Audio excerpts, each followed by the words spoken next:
somebody who has become so special to this franchise over the past couple of years. And more so than his 120 plus appearances on the mound. And 9 wins this season, several wins a year ago, 6 appearances in the playoffs last year. But he's out promoting this ball club in the community for hours every day, doing things like putting together a wiffle ball tournament here at Clipper Magazine Stadium, or going to a supermarket to surprise one of our season ticket holders, our late friend Richard Mark, while he was ill battling cancer. And not to mention catching first pitches every night. Once again, our Community Man of the Year going to former Manheim Township Blue Streak, Pete Andrelza.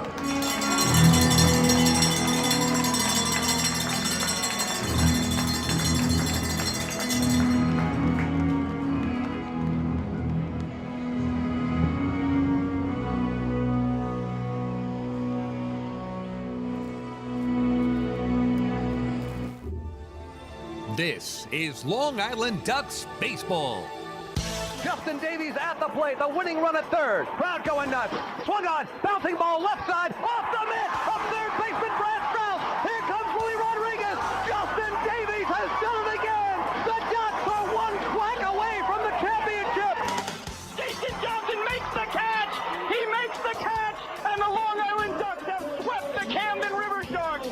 They are the 2004 Atlantic League champions. Lions bunts up the third baseline. Esquivel charging in. They're not going to have a play, and the Ducks are the champions of the Atlantic League here in 2012. Going back is Adam Bailey. He settles under it. He makes the catch. Adam Bailey makes the catch, and for a second straight year, the Atlantic League trophy will reside on Long Island. The Ducks are the Atlantic League champions. And now it's time for the Long Island Ducks North Shore LIJ Southside Hospital pregame show. We are live here at Clipper Magazine Stadium in Lancaster, Pennsylvania. It is time once again for Long Island Ducks baseball. This afternoon it is the regular season finale here in 2015 as the Long Island Ducks take on the Lancaster Barnstormers in the final game of a 4-game series and a 7-game road trip. Well, good evening, everybody. Good afternoon, everybody, I should say. My name is Michael Pollack. I'll be bringing you the play-by-play for all of today's action. Thanks so much for tuning in on the Ducks official YouTube channel, youtube.com/DucksBaseball, and online at liducks.com. It is a gorgeous day for baseball. You cannot ask for any better weather for the final game of the 2015 regular season. It all started back over 5 months ago on April the 24th at Santander Stadium, about 25 minutes to the west of here in York, Pennsylvania, and it concludes today on the 20th of September at Clipper Magazine Stadium in Lancaster, Pennsylvania, as the Long Island Ducks and the Lancaster Barnstormers close out this 4-game series and put a bow on this 2015 regular season. It's the 16th season of play for the Long Island Ducks, and a season in which they have amassed the second most wins in franchise history, 80 wins to this point. They'll go for 81 today, and if they get number 81, they'll finish just one shy of the franchise record of 82, which was set during their inaugural season. It's a season that's featured some great seasons from several players, guys like Dan Lyons, who has had a career year here with the Ducks. Lou Ford, who had an outstanding year, got signed by Mexico, has come back and played well once again here with the Long Island Ducks. And a season that has been highlighted by several players who have gotten signed by outside organizations, guys such as Mickey Janis, Andrew Barbosa, Rigi Corona, and most recently of which Rich Hill, who will make his second appearance in the major leagues today after being called up by the Red Sox. He was terrific in his first outing and now will make his second appearance today up north of the border against the Toronto Blue Jays. So it really has been a memorable season for the Ducks and a lot to be happy about. And as the playoffs loom on Wednesday night, the opening game of the Liberty Division Championship Series between the Long Island Ducks and the Somerset Patriots, a rematch of the 2013 Atlantic League Championship Series. It should be fun times ahead for the Ducks as they try and win their 4th Atlantic League Championship and 3rd in the last 4 years. As for this Barnstormers team, it's a season that started off very poorly for them in their defense of an Atlantic League title. First half of the year, they went just 28-42, 14 games in back of first place. But my, what a turnaround it has been. They have gone 46-23 here in the second half of the season, setting a franchise record for wins in a single half of the season. The Ducks did that in the first half of this year when they won 46 games.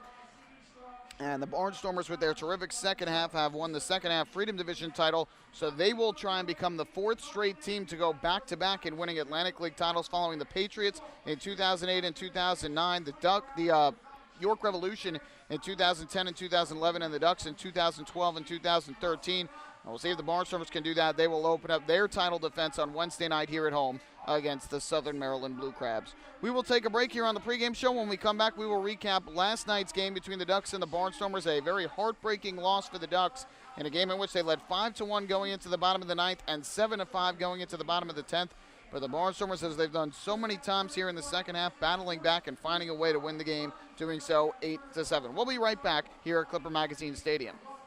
Hi, this is manager Kevin Byers, and you're listening to Ducks Baseball on the Ducks official YouTube channel, youtube.com/DucksBaseball.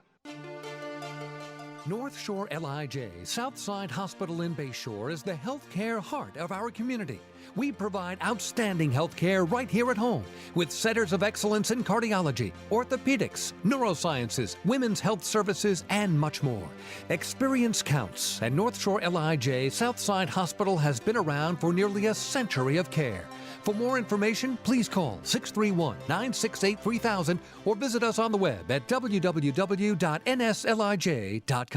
Can't get enough of the Long Island Ducks? Well, now you can get even more inside info on your favorite hometown team through Facebook and Twitter. The Ducks are constantly updating fans through social media with scores, transactions, ballpark promotions, and much more. You can even win great prizes. All you'll need to do is make a free account on Facebook and Twitter, and then visit us at facebook.com/LIDucks and twitter.com/LIDucks. Think you're Long Island's biggest Ducks fan? Get connected now.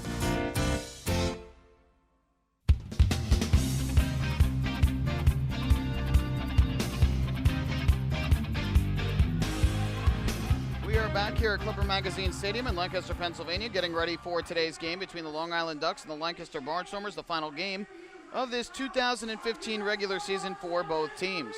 Well, the Ducks and the Barnstormers played Game 3 of this series last night here at Clipper Magazine Stadium, and it was a wild game, and one in which the Barnstormers won 8-7 in 10 innings. We'll start off here on the pregame show recapping the game. In the top of the first inning, Chad Beck was the starter for Lancaster, and with one out, he allowed a walk to Delta Cleary Jr., and after a stolen base, a single to left by Lou Ford. That would put runners at the corners with one out, and up would step Randy Ruiz. Here's the 1-0. High fly ball to center, well hit, going back Zach Collier to the warning track in front of the wall. He looks up, and you can forget it. A 3-run home run over the batter's eye in center field for Randy Ruiz. It is his 11th home run of the season, second of this series, and the Ducks strike first, and they lead it 3-0 here in the opening inning.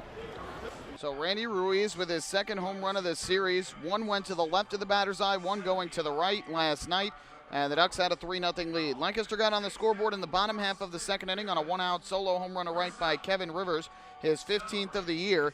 But then Bobby Blevins for the Ducks and Chad Beck of the Barnstormers would settle in and throw scoreless innings over the next three. And the Ducks had a couple of opportunities in the fourth and the fifth where they had two men on and only one out in the inning, but could not score either time. And so that took us to the sixth, and the Ducks, even though they weren't able to extend their lead earlier, were able to extend it in the sixth inning. Chad Beck started the inning, got a fly out from Dan Lyons, but allowed a walk to Cody Puckett and fell behind 3-0 on Mike Blank. Had to come out of the game due to injury. Into the game came Pete Andrelzik. He would allow a hit and run single to Mike Blank that put runners at the corners with one out, and that brought up Elmer Reyes. First pitch to him, a slow ground ball past him out on the right side. The second baseman, Bortnick, fields. He'll shovel to first in time for the out. Cody Puckett, though, crosses home plate. It's an RBI ground out for Elmer Reyes. And the Ducks go back in front by 3. It is now a 4-1 game. So give Elmer Reyes his 13th RBI of the year. That made it a 4-1 game, and Phelan Lentini would follow with a 2-out hit. Kicking the pitch on the way, and Lentini swings in a ground ball up the first baseline fair, past the diving Hughes and down the right field line. Blank will round third. He'll come in to score. Lentini will go on his way to second. He will turn second, but hold on there. It's a 2-out RBI double for Phelan Lentini, and the Ducks lead it 5-1 in the sixth inning.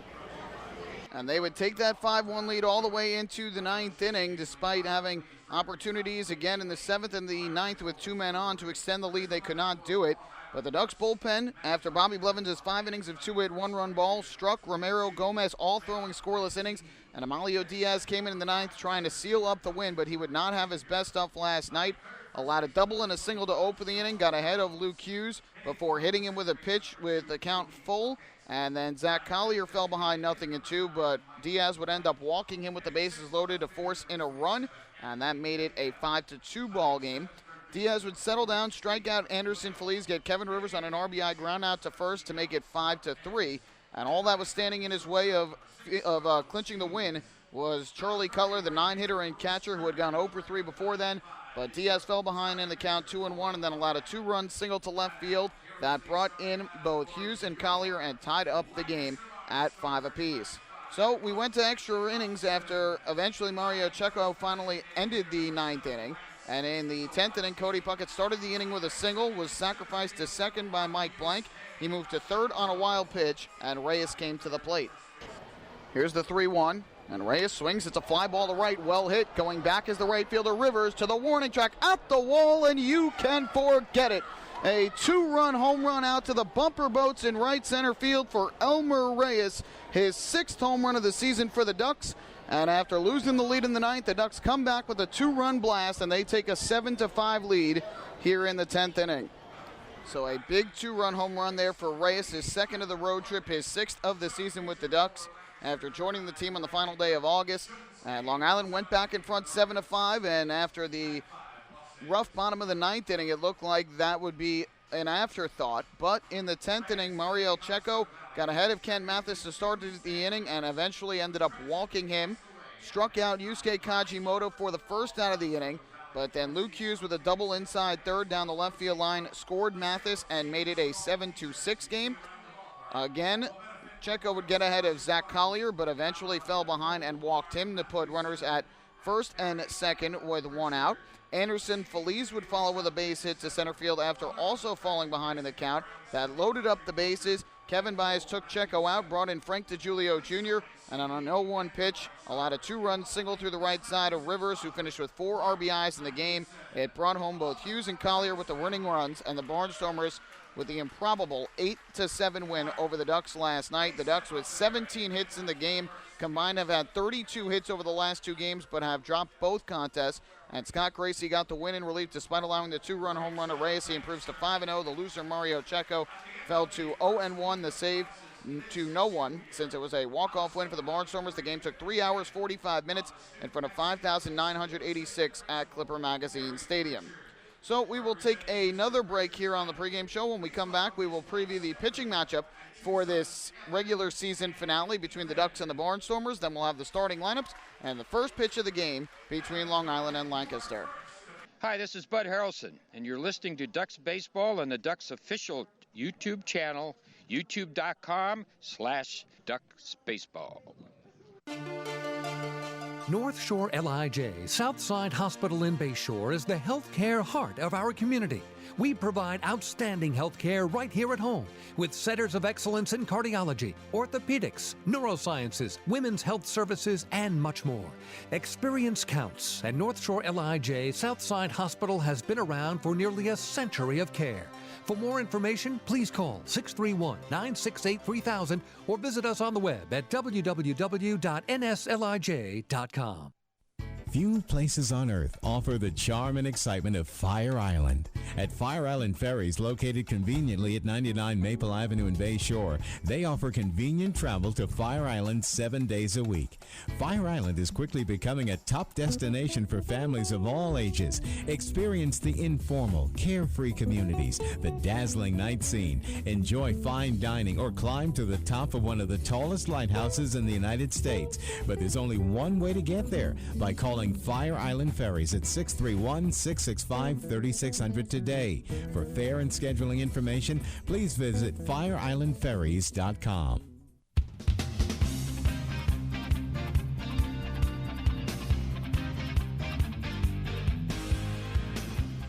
Regular season finale is upon us between the Long Island Ducks and the Lancaster Barnstormers. Final game of this 4-game set. The Ducks looking to salvage the road trip finale before heading back to Long Island and preparing for the postseason. Pitching matchup for today's game, Ducks will be sending Long Island native Bruce Kern to the mound. The right-hander enters at 9-5 with a 3.39 ERA. 39 games, 12 starts, took a no decision on Tuesday, and the Ducks' lone win of the road trip thus far, allowing 2 runs on 4 hits in 4 2/3 innings, walking 3 and striking out 7. And on the other side for the Barnstormers, it will be Japanese submariner Shunsuke Watanabe, who's having a great year in All-Star Season 4 Lancaster. He is 6-5 with a 3.10 ERA, 20 games, 17 starts on the year. And in his last outing, took the loss at Somerset a week ago today. In a 5-1 defeat, he allowed 5 runs on 4 hits in 7 innings, walked 1 batter, and struck out 2. Barnstormers have taken the field here at Clipper Magazine Stadium, being joined by the Dream Team out on the field. We will have our national anthem here momentarily. Fans being asked to rise and remove their caps. A nice crowd on hand here for this season finale. And now we'll turn things over for our national anthem.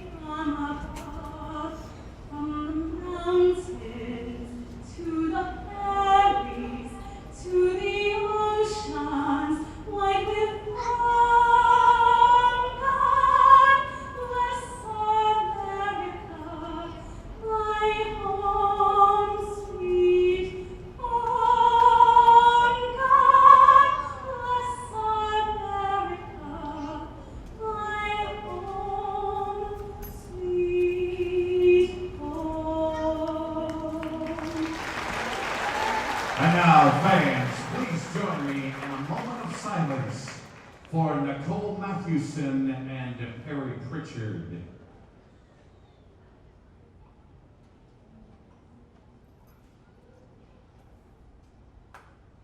Thank you, and now please remain standing. Remove your hats. Veterans are invited to salute the flag as we honor the United States of America with our national anthem, performed by Trinity Lutheran Church.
Anthem here at Clipper Magazine Stadium on this Sunday afternoon. And the Long Island Ducks and the Lancaster Barnstormers getting ready to close out and put a bow on the 2015 regular season. 140 games, well, technically for the Ducks this is 139. One game will not be made up. But a long season coming to a close here today, and for both of these teams, the playoffs will begin on Wednesday night. Both teams at home. The Ducks taking on the Somerset Patriots in the Liberty Division Championship Series, and the Barnstormers hosting the Southern Maryland Blue Crabs in the Freedom Division Championship Series. So this may not be the last time the Ducks are here this year. Of course, if they make it to the Atlantic League Championship Series along with Lancaster, they will meet here for Game 3, and then if necessary, 4 and 5 of that series. Games 1 and 2 would be at Bethpage Ballpark. Here's the starting lineups for today's game for the Ducks. It'll be right fielder Phelan Lentini leading things off. He is in right field. Delta Cleary Jr. bats second and plays center field. Sean Burrows hits in the 3 spot today. He is at first base, and in the cleanup spot is the second baseman, and that is Cody Puckett. Batting fifth, serving as the designated hitter this afternoon is Mike Blank. Anthony Vega gets the start in left field and will hit sixth. Steve McQuail getting the start at third base this afternoon and will bat 7th. Alex Marquez will do the catching and bat 8th. And rounding out the order is the shortstop, and that is Carlos Hughes. So Kevin Baez today in the final game of the regular season, resting a lot of his regular players, Lou Ford, Dan Lyons, Elmer Reyes, and Randy Ruiz, all getting the day off, especially after the night game last night. As for the Barnstormers, who had a late lineup change, Lance Sawatsky will lead off. He is the designated hitter. Yusuke Kajimoto, who was originally at second base, moves out to center field. Zach Collier will get the day off. Kajimoto will bat second. Hitting third at first base is Brian Cavazos Galvez. The cleanup hitter is the left fielder, and that is Kevin Rivers. Batting fifth, playing third base, Luke Hughes. Anderson Feliz is the shortstop and sixth hitter. Derek Piles gets the start this afternoon in right field and will bat seventh. Hitting eighth and doing the catching is Juan Apodaca, and rounding out the order for Lancaster is second baseman, and that is Tyler Bordnick. So we are ready to go on this Sunday afternoon. Shunsuke Watanabe done with his warm-up tosses. The Japanese right-hander who throws submarine style will step up to the mound. Phelan Lentini will step up to home plate. And the first pitch of today's ball game is on the way, and it is dealt inside for ball one. Always a bittersweet feeling when you get to the last game of the regular season, wondering where time has gone with how quickly this season has come and gone. And a 1-0 on the way to Lentini, and the Frisbee slider misses low for ball two. But again, still sweet for the Ducks and for the Barnstormers because they know they will have at least 3 more games to go with the postseason starting on Wednesday. Here's the 2-0 to Lentini. That's in for a strike over the outside corner from Watanabe. The count 2-1. The Ducks seeing a much slower arm from the right-hander today. As the last 3 days they faced some hard-throwing right-handers. Watanabe does not throw hard at all. That Frisbee slider is his bread and butter. The 2-1. Ground ball left side. The shortstop Feliz on the backhand fields. His throw to first is in time to retire Lentini, and that is out number 1. So Lentini retired. That'll bring up Delta Cleary Jr. And again, as expected, both teams resting some of their key starters for the Ducks. As we mentioned earlier, Lou Ford, Randy Ruiz, Dan Lyons, and Elmer Reyes all getting the day off. For the Barnstormers, Zach Collier, Mike McDade, and Kent Mathis, 3 normal regulars getting the afternoon off. First pitch on the way to Cleary Jr. is popped up foul. Third base side of home plate, out of play. And the count is 0-1 on Cleary Jr. Sunshine wall to wall, no clouds up above the sky. The lights obviously not on with this afternoon contest. A stiff breeze blowing here today from right to left. And the 0-1 is swung and grounded over the mound towards the middle. The second baseman Bordnick fields the throw across his body in time for the out. 2 nice plays from the Barnstormers defense already here in this game. And quickly 2 away in the top of the first inning. Defensively for Lancaster, it is Kevin Rivers in left field, Yusuke Kajimoto in center, and Derek Piles around in right. On the infield from left to right, Luke Hughes is at third, Anderson Feliz the shortstop. Tyler Bordnick at second base. The first baseman is Brian Cavazos Galvez. Doing the catching behind home plate is Juan Apodaca, and on the mound is Shunsuke Watanabe. So Burrows will stand in from the left side. Watanabe comes set. And his first pitch on the way is in for a strike at the knees. The count 0-1. Burrows at .338 on the season for the Ducks. Ducks and Bluefish combined, I should say. 4 homers, 51 runs batted in. Now the 0-1. And this taken down in the dirt for a ball. That'll even things up at 1 ball and 1 strike. Ducks are in their alternate orange jerseys, which they have worn for every game of the road trip except for Friday night's contest. The Barnstormers in their alternate black jerseys today. Here's the 1-1.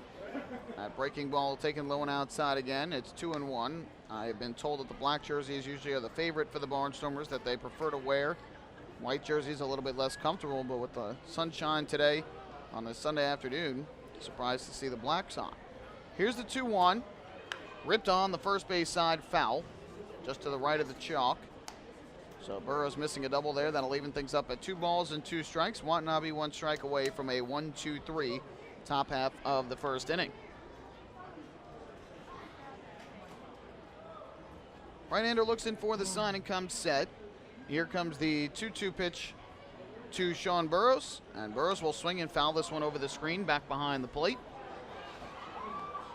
Watanabe entering today with a record of 6-5, a 3.10 ERA, earned a spot on the All-Star team this year for the Freedom Division.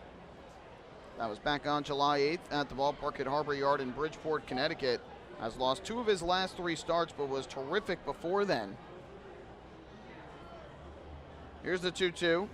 Way up high and inside, backs Burrows out of the way. That'll run the count to 3-2. Prior to the stretch of losing 2 of his last 3 starts, Watanabe had gone 16 straight appearances in which he had allowed 3 earned runs or less. So very good from the Japanese right-hander, who was in his 2nd season here with Lancaster.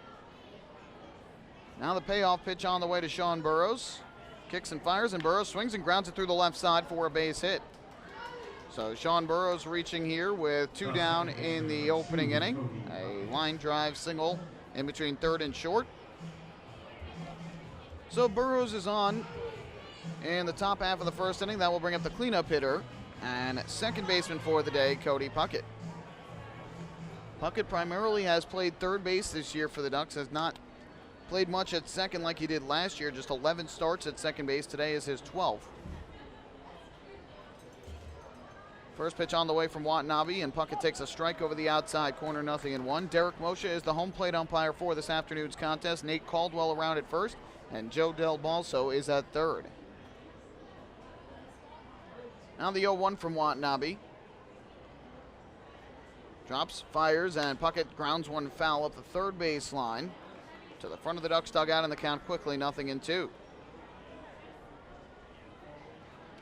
So Watanabe again 1 strike away from ending a scoreless top half of the first inning. The crowd continuing to file in. Not as big as we saw the last 2 nights, but still a nice crowd for this Sunday afternoon. And the 0-2, fastball misses up high. Taken for ball 1 by Puckett, who was hitting .277 on the season. The exact average he had last year, 1 home run shy of his total last year when he had 10. This year he's got 9. That's 53 runs batted in. The 1-2 popped up in the air to shallow center, going out to shortstop Feliz, the second baseman Bortnick. It is Feliz making the call and the catch, and Puckett retired for the final out of the inning. No runs, 1 hit, and 1 left for the Ducks. We have played a half inning here at Clever Magazine Stadium. It's the Ducks 0, and the Barnstormers coming up to bat.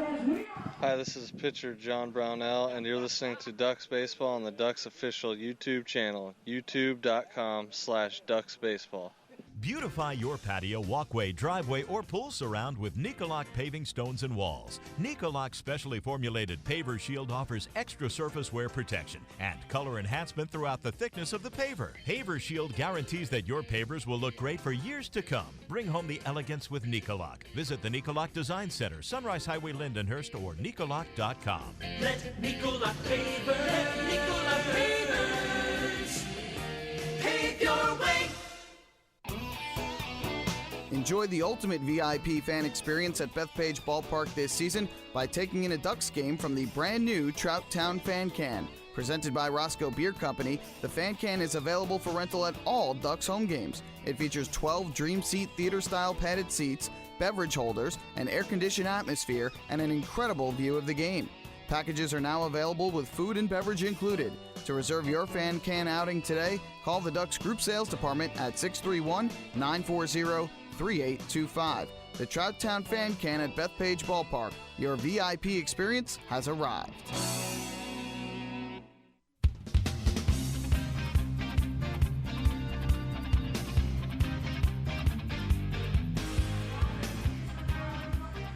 To the bottom of the first inning we go. No score in the early going between the Ducks and the Barnstormers.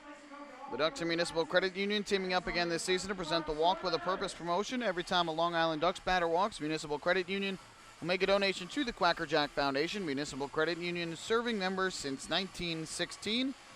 Ducks this year have drawn 393 walks. So if they can draw 7 today, they will reach the 400 mark. Bruce Kern to the mound for the Ducks for their series finale, and sent out a tweet before the game that really hits home in terms of an important message at the end of the season.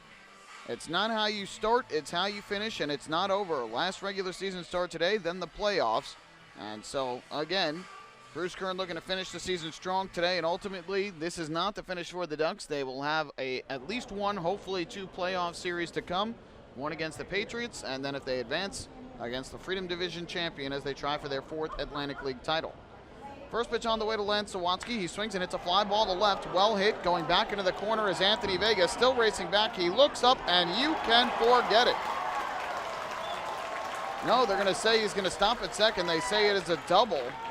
Joe Del Balso is going to make the ruling on it that it was a double. It certainly looked like from here that it hit off the fencing that is above the wall and left. So now they have discussed it, and it will be a home run. It's going to bring Kevin Baez out of the dugout to have the discussion here with Del Balso, but from our vantage point, clearly looked like a home run. So congratulations to Lance Sawatsky. He has joined the 2020 mark this year with 20 home runs and 20 stolen bases. And the Long Island Ducks trail 1-0 here in the first inning. Well, not the start that Bruce Kern was looking for, and Sawatsky showing his power the opposite way. Hit it to the right spot, just to the right of the foul pole down the left field line, which is 320 feet away. And it hit off the chain link fence that is above the fence there and carrying back onto the field. First pitch to Yusuke Kajimoto is in for a strike, and the count goes to 0-1. Ducks had really done a good job against Sawatsky for the most part in this series, especially keeping him in the ballpark. But here in the finale, goes the opposite way for a home run. Kajimoto takes up high. That'll even up the count at 1-1 strike. Kajimoto at 240 on the year, 2 homers, 31 runs batted in. Here a ground ball to first, fielded there by Sean Burrows. He will flip to Kern covering in time for the out. And Kajimoto retired for the first out. Sawatsky becoming the 4th player in franchise history for the Barnstormers to reach the 2020 mark, joining Reggie Taylor, who accomplished the feat in 2006, Michael Woods, who did so in 2008, and Blake Galen, who most recently did it in 2012. So with 1 out and the bases empty, up to the plate steps Brian Cavazos Galvez, who will bat from the right side. First pitch is a breaking ball strike over the inside corner. Apparently the Barnstormers promotion staff did not get word of the lineup change. They still have Zach Collier up on the scoreboard in left and right, but Collier taken out of the lineup. The 0-1 is up high for a ball to even the count at 1-1. Collier originally was scheduled to bat third and play center field, but a late scratch about 40 minutes before game time. And so he came out. Kajimoto moved to center field. Tyler Bortnick came into the lineup hitting in the 9 spot. Now this pitch is taken low for a ball. The count 2-1. Everybody else basically moving up a spot in the order except for Feliz, who moved 2 spots up in the order. So the count 2-1 on Cavazos Galvez, hitting 267 on the year, 17 homers, 68 runs batted in. The 2-1 is swung on and missed. Good fastball from Kern.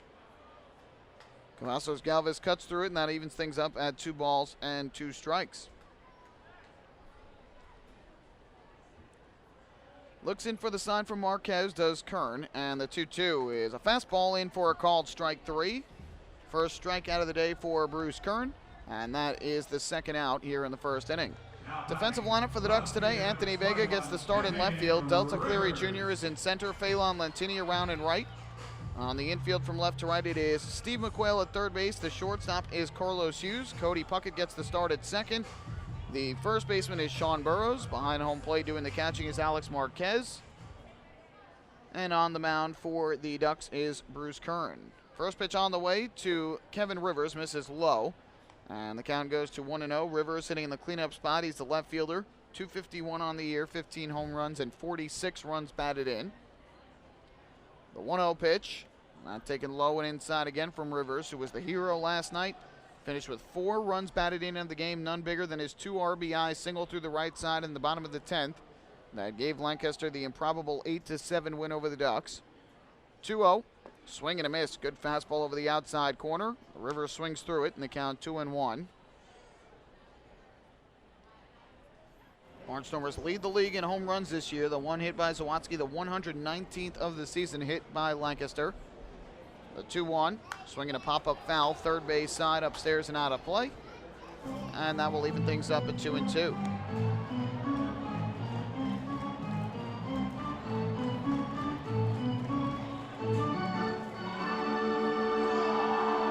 Kern working Walking out of the windup, looks in for the sign from Marquez, and now his 2-2 pitch upcoming to Rivers. Kicks and deals to the plate, and Rivers swings and misses strike 3. Cuts through the breaking ball, diving down in the zone. Back-to-back strikeouts for Kern, and that ends the first inning. But Lancaster takes the early lead on the leadoff solo home run by Lance Sawatsky. And after 1 inning of play, it's the Barnstormers 1, the Ducks 0. Hi, this is shortstop Dan Lyons. You can follow me on Twitter at @TheDannyLyons, and you're listening to Ducks Baseball on the Ducks official YouTube channel, youtube.com/DucksBaseball. Thinking about buying or refinancing a home? Start by attending a free MCU home buying seminar. Then speak with one of our loan specialists who will guide you through the loan process. With an affordable mortgage from Municipal Credit Union, Home Sweet Home will be a little sweeter. Call 212-238-3521 or visit nymcu.org to apply for your mortgage today. Municipal Credit Union. Strong, trusted, growing.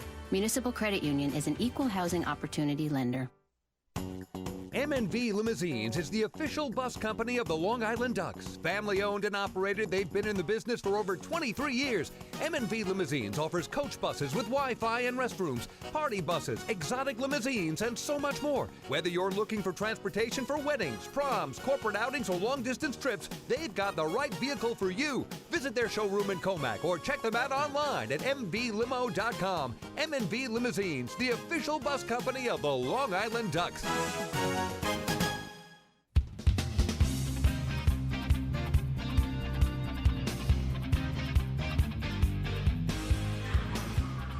On to the second inning we go. Time for the Ducks Health Report, which is brought to you by Island Shore Physical Therapy, the official therapists of the Long Island Ducks.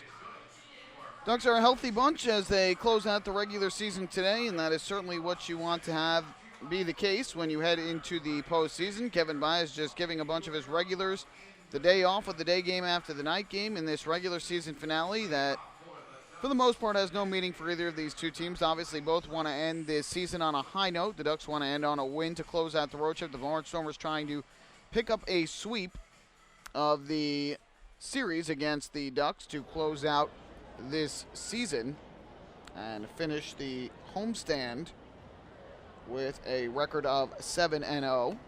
First pitch is in for a called strike. The count 0-1 on Mike Blank, who bats in the 5th spot today. He's the designated hitter. Here's the 0-1 from Watanabe, and Blank takes the slider up high.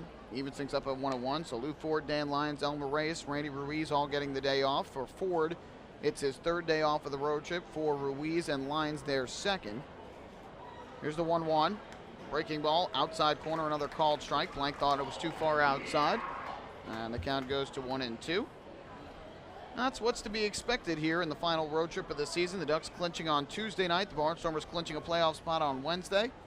1-2, breaking ball, outside corner, a called strike 3. Blank goes down on strikes, and that is the first strikeout of the day for Shunsuke Watanabe. So with 1 away, that will bring up the Ducks left fielder, and that is Anthony Vega, hitting from the left side, batting in the 6th spot of the order. Boy, you really couldn't have asked for better weather than the Ducks have had on this road trip. 7 days, 7 very, very nice days to play baseball. First pitch on the way from Watanabe to Vega, and he will take inside corner for a strike. 0-1. Just crisp temperatures, very dry, no humidity, sunshine during the day, clear skies at night. Couldn't ask for any better weather. And here Vega ground ball to second base. Right there is Bortnick. His throw over to first in time to get Vega out. 2 batters, 2 outs here in the top half of the second inning. Shunsuke Watanabe of the Barnstormers has faced the Ducks multiple times this year. Overall, this season has made 5 appearances, 2 starts against the Ducks. He has a 1-1 record, a 3.38 ERA, 6 runs allowed in 16 innings of work. And in those 16 innings, has allowed 14 hits and 7 walks while striking out 10. First pitch swinging, popped up foul, first base side out of play by Steve McQuail. And the count goes to 0-1. McQuail had 173 this year with the Ducks after joining the team during the second half of the season in July. He's got 6 home runs and 13 runs batted in. The 0-1, ground ball hit to short. Charging in is Anderson Feliz. Fields and throws to first in time for the out. and the Ducks go in order in the top of the second. 1-2-3 go Long Island. We go to the second, bottom half of the second, still 1-0 in favor of Lancaster. Hey fans, this is outfielder and hitting coach Lou Ford, and you're listening to Ducks Baseball on the Ducks official YouTube channel, youtube.com/DucksBaseball. The results are in. Thousands of PSEG Long Island customers participated in our energy efficiency programs, saving nearly $35 million. Being energy efficient helps our environment too. Together, we've eliminated 21,000 cars worth of emissions in 2014. Thank you, Long Island. We're all making a difference. Discover how we're improving every day to bring you better service at www.pseglyny.com/efficiency. Have your birthday at the ballpark this season and celebrate with the flock. Kona Ice birthday party packages with the Long Island Ducks are now available. Each package includes 10 box seats, a commemorative birthday t-shirt and autographed baseball, a pizza and Kona Ice party in the Hebrew National Picnic area, and so much more. Best of all, the birthday child will stand on the dugout while the entire crowd sings happy birthday. Reserve your party today by calling the group sales department at 631-940-3825. Kona Ice birthday parties with the Long Island Ducks, a once-in-a-lifetime experience.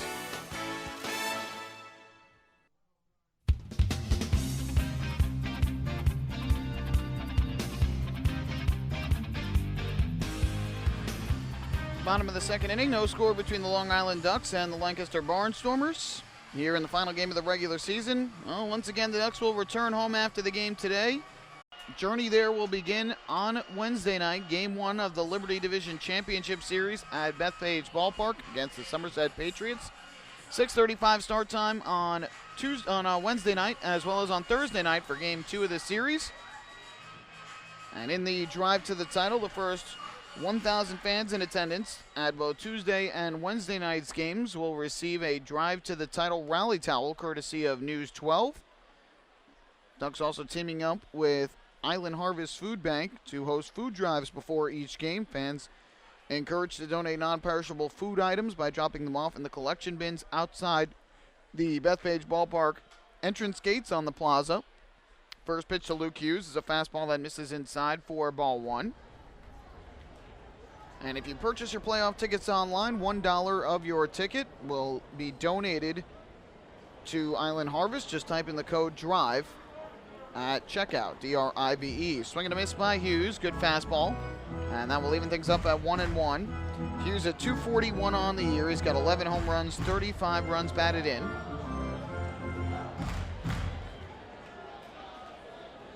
Infield playing straight away for the righty hitter. Kern out of the lineup is 1-1, and Hughes a swing and a miss, way out in front of the fastball, and the count goes to 1-2.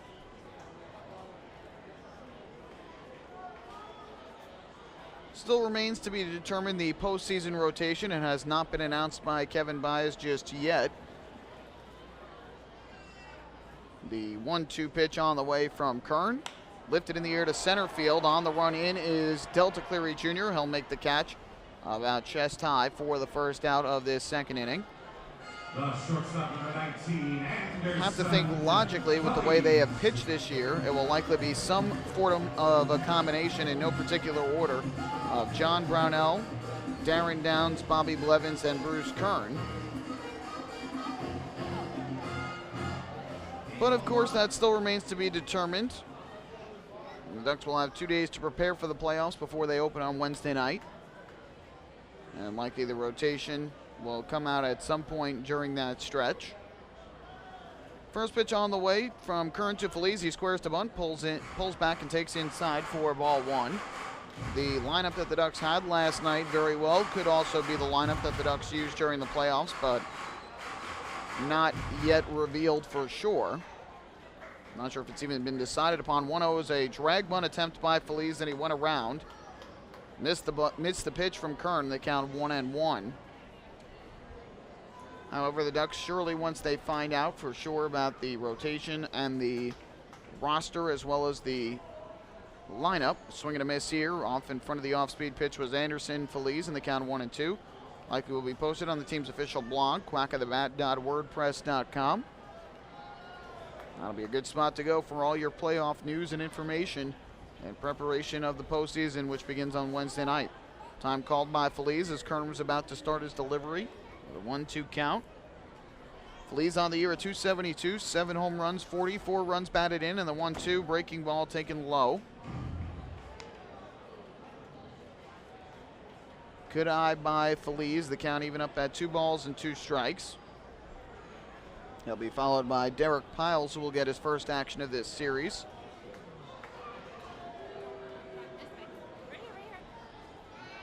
Kern looking for the count. Now gets it from the home plate umpire, Derek Moshe. Here's the 2-2 pitch on the way, and Feliz swings and hits a fly ball to left center, well hit. Going back are Cleary Jr. and Vega. It's the left fielder Vega in front of the scoreboard and left who will make the catch. Feliz hit it well the opposite way, but retired by Vega, and not the second out here in the second inning. Well, I mentioned earlier the numbers for Shunsuke Watanabe against the Ducks. The numbers for Bruce Kern against the Barnstormers this year. 5 appearances, 1 start. He is 2-1 with a 2.46 ERA, allowing 3 runs in 11 innings of work. First pitch on the way to Piles, and that breaking ball is taken inside for ball 1. For Kern in those 11 innings, 4 hits, 3 runs, all earned, 4 walks, 7 strikeouts. Barnstormers hitting just 111 against him this year. The 1-0 to Piles. Fastball misses inside for ball 2. The right fielder, 14 hits in 45 at-bats thus far in 13 games with the Barnstormers. That's a .311 average. No homers, 2 runs batted in. The 2-0, line drive left center. Well hit. Going back again, Vega and Cleary Jr. in the gap in left center. It is Vega who will make the running catch for the final out of the second inning. So 3 flyouts by the Barnstormers in the second. All 3 caught by the Ducks outfielders, and we will go to the third here at Clipper Magazine Stadium. It is the Ducks trailing the Barnstormers 1-0. Hey fans, this is infielder Cody Puckett, and you're listening to Ducks Baseball on the Ducks official YouTube channel, youtube.com/DucksBaseball. James Simmons is going back. He is looking up, and on Park in the Park Night, that one is gone and reaches a kennel in Central Islip. That was another home run for the Ducks. And Duck fans, what's more fun than a home run that helps the Ducks win a game? How about a homer that helps the community win? Chappie's Funeral Home and the Long Island Ducks have once again teamed up for the Chappie's Home Run Challenge. If the Ducks hit 100 homers this season, Chappie's Funeral Home will donate $5,000 to the Quackerjack Foundation. So every time a Ducks hitter goes deep this season, watch for the Chappie's Challenge home run count on the scoreboard. And if we reach 100, we're all a winner. Chappie's Funeral Home, where caring for others is a family tradition. Can't get enough of the Long Island Ducks? Well, now you can get even more inside info on your favorite hometown team through Facebook and Twitter. The Ducks are constantly updating fans through social media with scores, transactions, ballpark promotions, and much more. You can even win great prizes. All you'll need to do is make a free account on Facebook and Twitter, and then visit us at facebook.com/LIDucks and twitter.com/LIDucks. Think you're Long Island's biggest Ducks fan? Get connected now.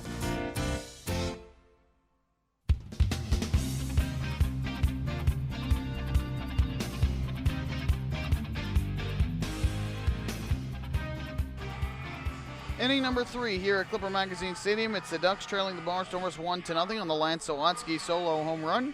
Ducks fans discover the difference at Huntington Honda and find Long Island's all-star lineup of over 1,200 new Hondas.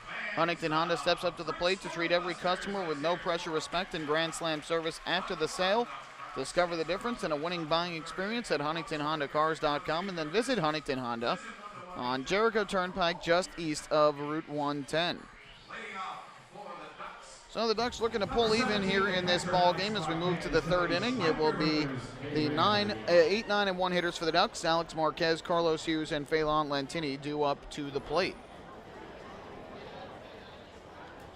Shunsuke Watanabe up onto the mound for the Barnstormers. He has allowed just 1 hit through the first 7 hitters that he has faced. And the first pitch on the way to Marquez is swung and fisted foul, first base side into an empty row of seats. And the count 0-1. Marquez made his debut on Wednesday at Santander Stadium in York, Pennsylvania with the Ducks. He went 0 for 4 at the plate with 3 groundouts and a flyout. And here he grounds one to the left side of the infield. Feliz, the shortstop, charges in and throws off balance to first in time for the out. 1 away here in inning number 3. Shortstop number 6, Carlos Hughes. So Marquez retired on the ground. Now that will bring up the 9-hitter in the Ducks order, shortstop Carlos Hughes. Switch hitter who will bat from the left side against the righty dealing Shunsuke Watanabe.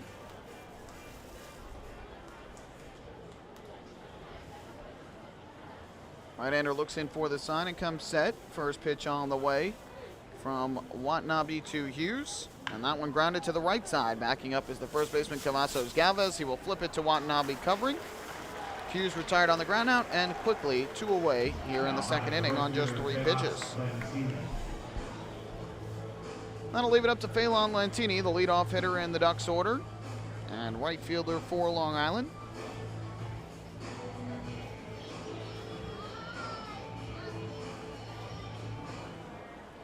So here is Lantini to bat from the right side.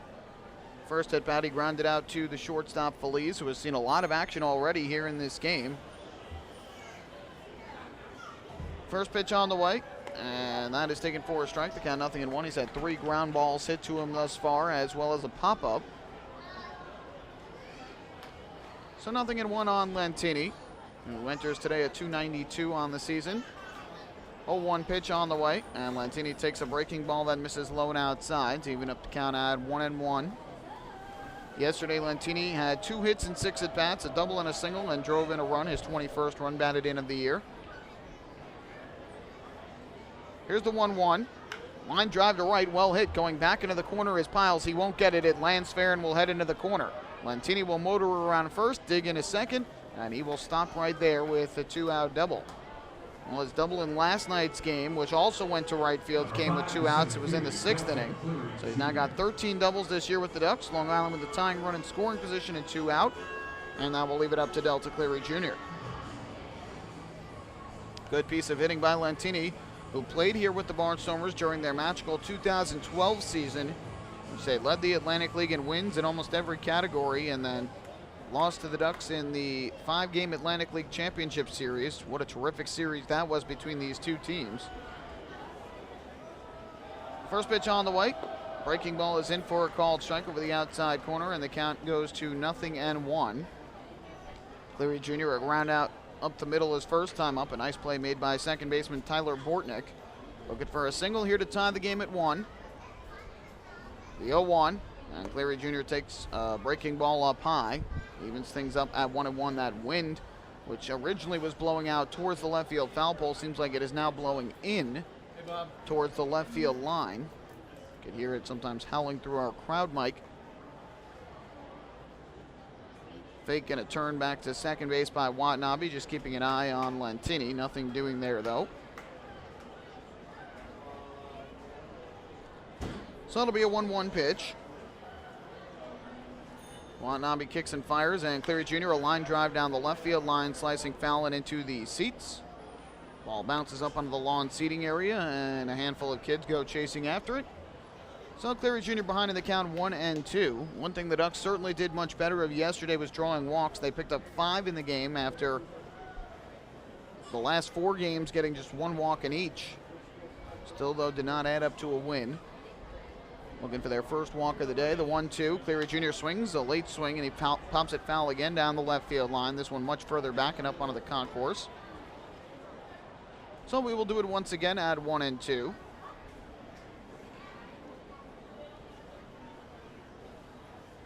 Lantini with a 2-out double leads at second. Watanabe set at the belt, looks back to second base. And the 1-2 on the way is a check swing foul ball back to the screen behind the plate. Cleary Jr. sort of moved his bat at the plate, and it ended up hitting off near the handle and going back to the backstop. So we'll do it again at 1-2 strikes. Sean Burrows waiting on deck, hoping to get an opportunity in this inning.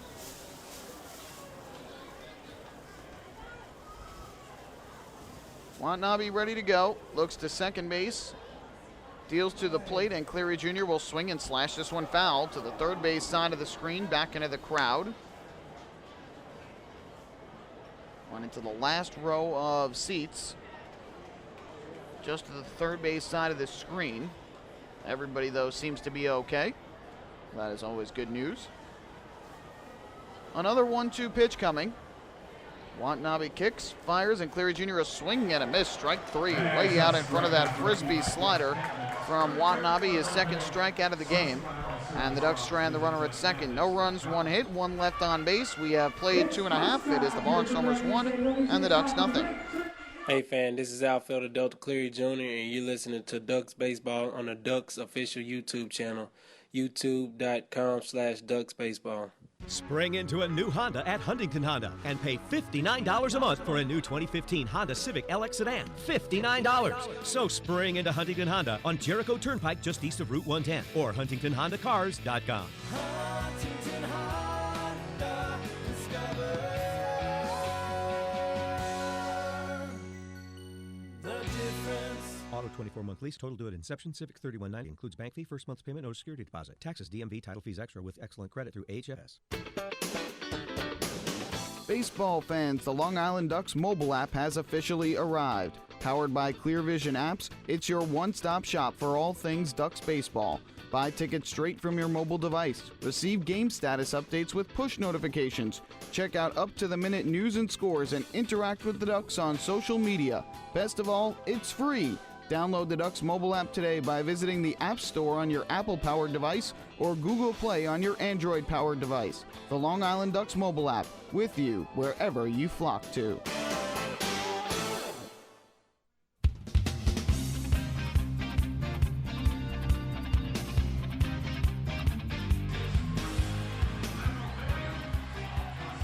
Well, when Delta Cleary Jr. struck out to end the top half of the third inning, that was the 15th out of today's ball game. Did you know that a 15-minute phone call to Geico could save you 15% or more on your car insurance? Get a free quote today. Call 1-800-947-AUTO. That's 1-800-947-AUTO or visit geico.com.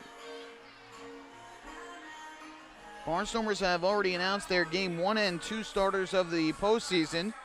Here at Clipper Magazine Stadium, Edwin Carl, who made his Barnstormer debut in the opening game of this series on Thursday night, will start Game 1 of the postseason on Wednesday. First pitch to Juan Apodaca, misses inside for ball 1. Nate Reed, a left-hander who did not pitch in this series, has been on the inactive list, will start Game 2 at Clipper Magazine Stadium. So those will be their number 1 and number 2 starters for the first round of the playoffs. Bruce Kearns 1-0 on the way to Apodaca, and he will take a fastball strike over the outside corner, evening up the count at 1-1. Games 3 and 4 to be determined. I think Joe Gardner, who has pitched well this year, probably will be one of them. Madison Bower probably the other. The 1-1 is low in the dirt, scooped out by Alex Marquez. Again, goes to 2 balls and 1 strike. Of course, you have Shunsuke Watanabe that is in the mix. So who knows? The Barnstormers have a bunch of starters on their roster. And again, they've only announced the first 2, but we'll see where it goes from there. The Blue Crabs have yet to announce theirs. The 2-1 on the way. Apodaca takes a fastball strike in at the knees. In the count 2-2. He's hitting .233 on the season with 3 home runs and 22 runs batted in. Kern working out of the windup, and his 2-2 pitch on the way to the Barnstormer catcher, and it is a breaking ball that misses the inside corner. That'll run things full at 3-2. Tyler Bortnick next, and then back to the top of the order.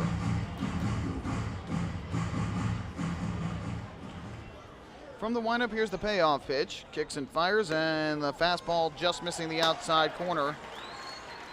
From Kern to Apodaca, first walk of the game issued by the Ducks right-hander. It didn't miss by much.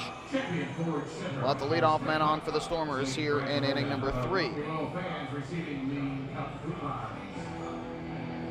Second baseman number 3, Tyler Bortnick. That'll bring Tyler Bortnick up to the plate, the second baseman and 9-hitter batting from the right side. Kern gets the sign, now working out of the stretch. And his first pitch on the way is a fastball low. And the count 1 ball and no strikes.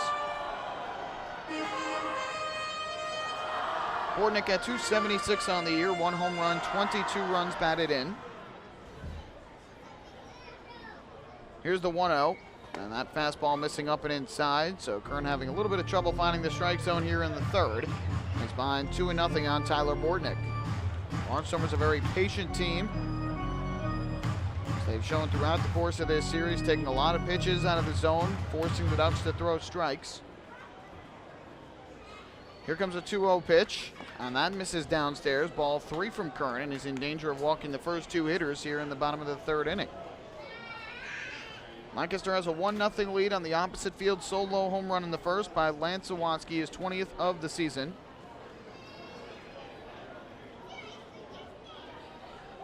.3-0 count, the pitch on the way. That is in for a called strike. That runs the count to 3-1. Lance Zawatsky waiting in the on-deck circle. From the stretch, the 3-1 pitch. Kern fires, and this swung on and tapped foul to the third base side of the infield.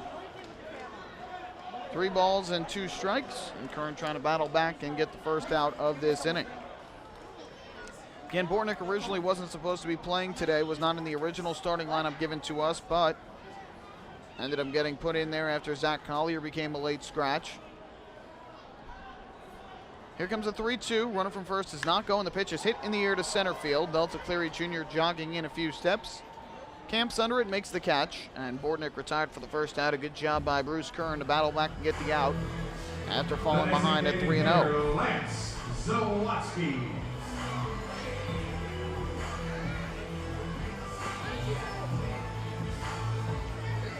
So with 1 on and 1 out, we go back to the top of the order, and it will be Lance Zawatsky to the plate.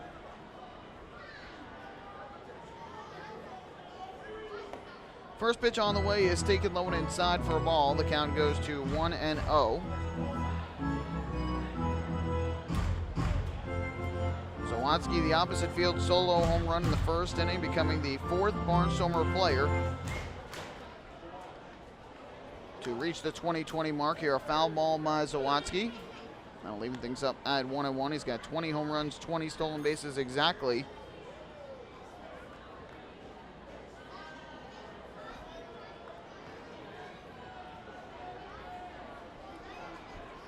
Looking in for the sign is Kern. He comes set. The 1-1 runner goes from first, and it's lined deep down the right field line, but foul. Zawatsky way out in front of that pitch and pulled it up onto the localflavor.com deck down the right field line, the giant barn-like structure.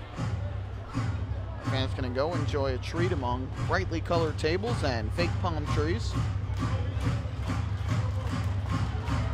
So the count 1-2 here on Zawatsky with 1 on and 1 out. In the bottom of the third inning, 1-0 Barnstormers lead. Kern gets the pitch he likes in the 1-2 upcoming. Kicks and deals, and Zawatsky is swinging a fly ball to center field. Delta Cleary Jr. started in, now drifts back and to his right. And in left center, he'll make the catch. 2 retires Zawatsky, second out here in inning number 3. Center fielder Yusuke Kajimoto.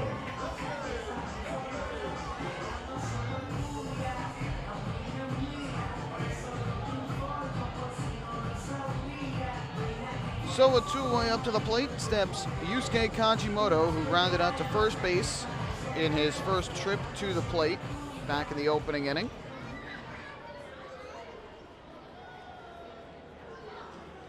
Looking in for the sign is Kern. He comes set. First pitch on the way, and Kajimoto takes the fastball inside for ball 1. Kajimoto did not start in last night's game, ended up coming in as a pinch runner late in the game in the 9th inning for Mike McDade, ended up scoring.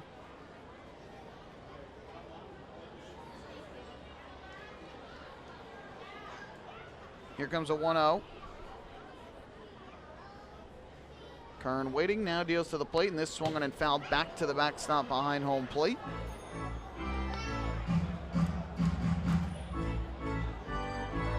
So that will even things up at 1 ball and 1 strike. Ducks currently leading the series 10-9 over the Barnstormers and trying to earn the season series win today. If they can win this game, they'll have won the season set. Otherwise, the teams will split. 1-1. Breaking ball, just missing the outside corner, and it's 2-1. The Ducks will end the year having lost the season series to only 1 team. And that, of course, the Bridgeport Bluefish, as the Bluefish went 15-12 against the Ducks. 2-ball, 1-strike pitch coming from Kern. Kicks and deals. Kajimoto a swing and a line drive to center. Delta Cleary Jr. right there as he takes a couple steps to his right.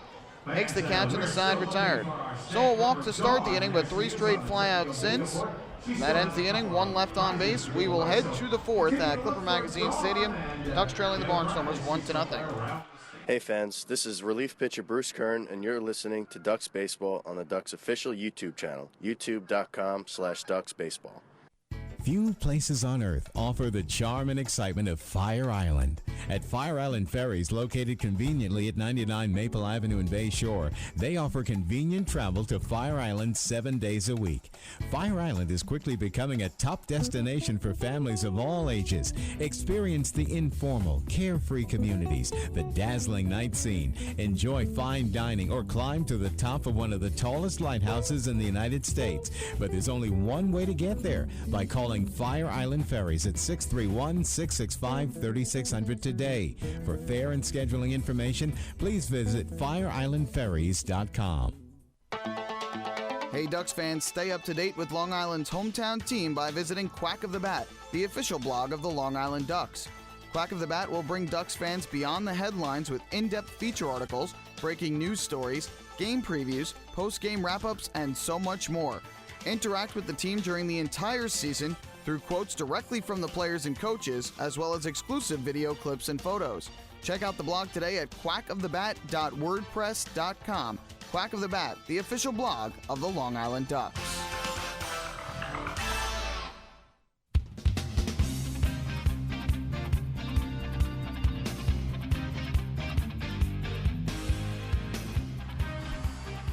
We move to the 4th here at Clipper Magazine Stadium. Long Island Ducks trailing the Lancaster Barnstormers 1-0. Shunsuke Watanabe, who won a championship last year with the Barnstormers, back to the mound. And in the inning, the Ducks will be setting up their 3, 4, and 5 hitters. It'll be Burrows, Puckett, and Blank to the plate against the right-hander Shunsuke Watanabe.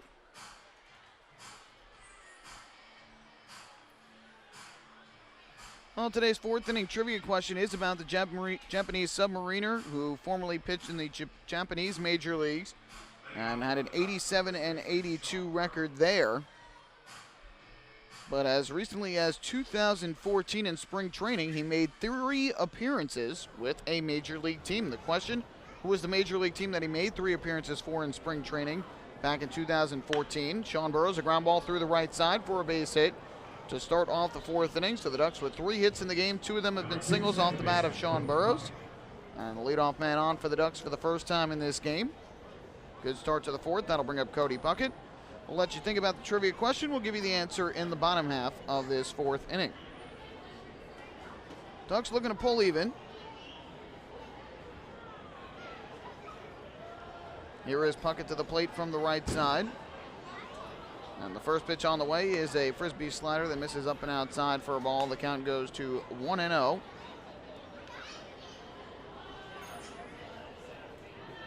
Puckett popped out to the shortstop Feliz his first time up to end the 1st inning. After a single by Burrows with 2 down, the 1-0 is low and outside again. It's 2 balls and no strikes on Puckett, who last night for the Ducks had a hit, a walk, and 2 runs scored in 5 trips to the plate. 2-0 on the way. Puckett swings. It's a fly ball to center. Fairly well hit. Going back is Kajimoto in the gap in left center. He'll make the catch. Puckett gave it a ride, but he is retired, and that is the first out of this 4th inning. Again, if you're a hitter here at this ballpark, there are 2 places to hit it. Right or right center field, or right down the left field line. You do not want to go anywhere near center or left center. It is Death Valley out there. It's 320 to the line and left, but then the wall goes out on a diagonal and way back before it starts to cut across, and have to hit it a long way to get it out to that left center field area. First pitch, and Blank swings and misses for strike 1. Cody Puckett, though, did hit it up onto the lawn seats and left earlier in this series, and Randy Ruiz has hit home runs to the left and to the right of the batter's eye in center, which is 400 feet away from the plate. 2 long drives there. The 0-1 is a swing and a miss. Again, way out in front. And the count goes to 0-2, but to right field, right down the line, just 300 feet away. And many have said that they've measured, and it's even less than 300 feet, but they mark it at 300, and a 20-foot high wall there. The 0-2 off the outside corner from Watanabe for ball 1. And not very deep at all to the gap in right center. They don't list it, but where the bumper boat pool is there in right center, which is where Elmer Reyes hit his two-run home run yesterday. Not very deep at all. Here, Blanca swinging a miss at a fastball for strike 3. Second time Blanca struck out in the game. Third time the Ducks have struck out here today. So after the leadoff single by Burrows, a fly out and a strikeout, 2 away, and that will leave it up to Anthony Vega.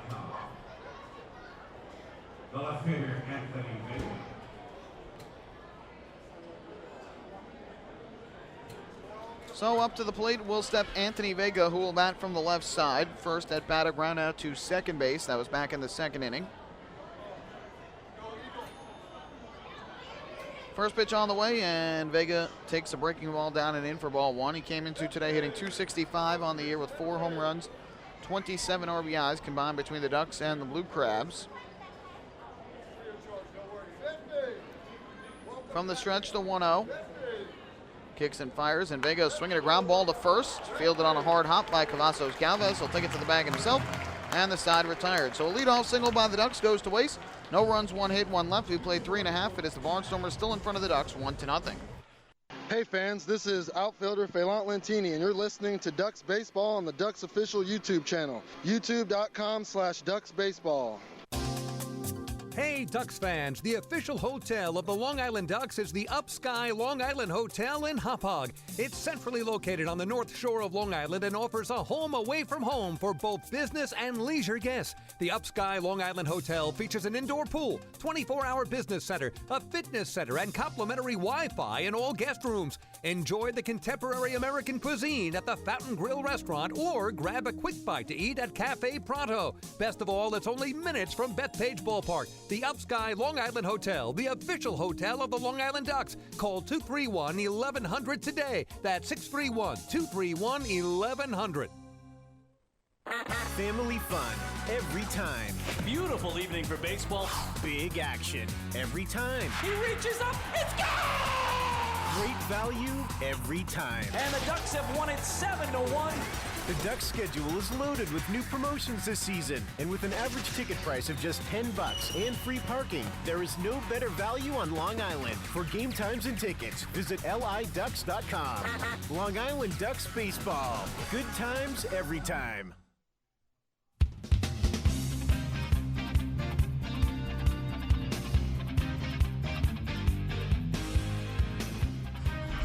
Bruce Kern back to the madness. We head to the bottom half of the 4th inning. The Ducks in a 1-0 hole. Time for the answer to our 4th inning trivia, where we test your knowledge of the Long Island Ducks, the Atlantic League, and baseball as a whole. Gave you the question in the top half of the inning. Shunsuke Watanabe, the starter for the Barnstormers, made 3 appearances with the Major League team in 2014 spring training. Before he came here to the Lancaster Barnstormers, the question was, which team was it? And if you guessed the Boston Red Sox, you would be correct. Boston Red Sox 2014 spring training, 3 games of work for Shunsuke Watanabe. And then eventually signed with the Barnstormers and helped them to the 2014 Atlantic League title. First pitch was a ball to Brian Cavazos Galvez beginning of the 4th. And the 1-0 was swung and popped up foul. First base side of home plate, back into the seats. And the count even up at 1-1. And speaking of the Red Sox, their starting pitcher today is former Duck left-hander Rich Hill, who's making his 2nd start since returning to the major leagues. The 1-1, tapped on the ground foul, first base side for strike 2. Again, if you don't know the story, Rich Hill, after pitching in relief earlier this year in the Nationals organization, in need of a job, signed by the Ducks, who gave him an opportunity to start at the beginning of August. The 1-2 breaking ball grounded up the third base line, off the glove of a diving Steve McQuail and down the line for a base hit. Around first, heading to second is Cavazos Galvez. Now he's going to turn second, thought about going for third. But Vega fires it back in, no further movement. So a leadoff double for Cavazos Galvez, his 24th of the year. And that the first hit since the home run by Zawadzki in the first inning. So Hill made 2 starts with the Ducks, was absolutely terrific on the mound, got signed by the Red Sox organization. He went to AAA Pawtucket, excelled there in 5 starts, and got called up to the major leagues. Made his return to the big leagues last Sunday in Tampa against the Rays through 7 innings of 1-hit shutout baseball, walking 1 and striking out 10. First pitch here misses outside for ball 1. Today a much tougher opponent, the Toronto Blue Jays up at Rogers Center north of the border in Canada. And thus far, Hill has pitched 3 innings. He's given up 3 runs on 5 hits, no walks, but has struck out 6. Here comes a 1-0. And that fastball hits the outside corner for a called strike. He allowed a 2-run home run to Dioner Navarro in the 2nd inning of that game, and also allowed an RBI single by Ben Revere. So he is hoping that his teammates can pick him up, get some runs on the scoreboard, but we'll keep you updated on how Rich Hill is doing for the Red Sox today up in Toronto. The 1-1, popped up foul, third base side, that is backing out of play. And the count goes to 1-2 on Rivers, who struck out swinging his first time up. Cavazos Galvez, the runner at second, with nobody out here in the 4th. Ducks are out hitting the Barnstormers 3-2, but have not been able to produce a run yet. They've left 3 on base. The wind picks up as the 1-2 upcoming from Kern. Kicks and fires, and Rivers will take a breaking ball up and outside. Evens things up at 2-2. Will not be surprised if you see during the course of the game today some action from guys like Ian Marshall and Joe Bircher out of the bullpen, just to get them some extra work before the season concludes and the playoffs begin. Here comes the 2-2. Kern kicks and fires, and this swung on and missed strike 3. So he blows the fastball by Rivers, second time that he has struck out Rivers swinging, his 3rd strikeout of the game. One away for the Barnstormers in the 4th, and that will bring up the 3rd baseman, Luke Hughes.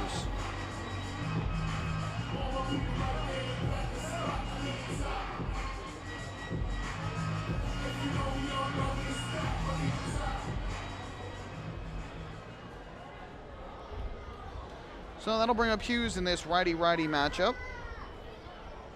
First pitch on the way from the right-hander, Kern. The runner goes for third. Pitch is taken for a strike. The throw down to third, not in time, and it goes off the glove of a diving McQuail and into left field.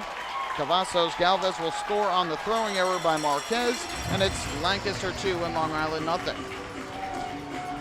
Cavazos Galvez took off and got a great jump. 26 stolen base in 27 attempts this year. No chance they were going to get him. But Marquez still tried to make the throw, and he threw it down into the dirt. In foul territory on the 3rd base side. Bounced and went down the left field line, and on the error by Marquez, his first of the year, it is now a 2-0 lead for Lancaster. So the count 0-1. Kern winds and fires to the plate, and Hughes will swing and ground this one up the 3rd baseline foul. And the count quickly goes to 0-2.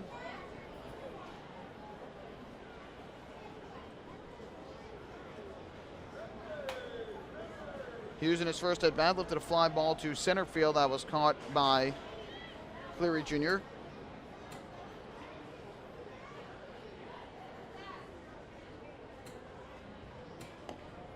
This pitch missing low and outside for ball 1. Hughes last night for the Barnstormers finished 1 for 4 at the plate with a run batted in, 2 runs scored. Picked up his 14th double of the year. Also was hit by a pitch for the 4th time, and here he strikes out swinging as he fouls the ball off into the glove of Alex Marquez. 2nd strikeout of the inning, 4th of the game for Kern. And with 2 away, that will lead things up to the shortstop, Anderson Feliz.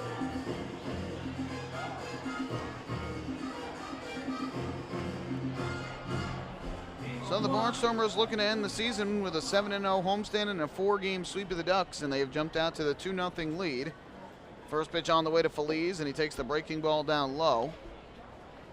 And the count 1-0. We talked about it earlier in this road trip, earlier in this series.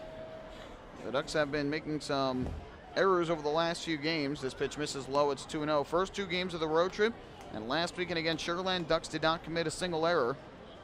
But in the 5 games now since, at least 1 error in each game. Very un-Ducks-like with the way they play defense this year. There's a fastball strike in the outside corner. 2-1 on Feliz, who flew out to left field his first time up back in the 2nd inning. Here comes the 2-1. Breaking ball on the outside corner for strike 2. The keys in the playoffs, they'll always say pitching is number 1. And then right after that, timely hitting and defense. Defense is so important. The Ducks had been leading the Atlantic League in fielding percentage this year. Still are doing so at .982. This is a broken bat line drive in a right center field for a base hit.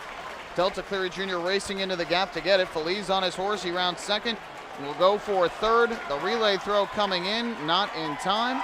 And Anderson Feliz is in at third with a 2-out triple. 5th triple of the year for Feliz. As he lines one into the right center field gap, and that ball just kept going and going a long way for Cleary Jr. to run, just could not get to it in time. And Feliz gets to third with the 3-base hit. 2nd extra base hit of the inning. Barnstormers now have 3 hits in the game, a homer, a double, and a triple. And with 2 down and the runner at third base, that will bring Derek Piles up to the plate.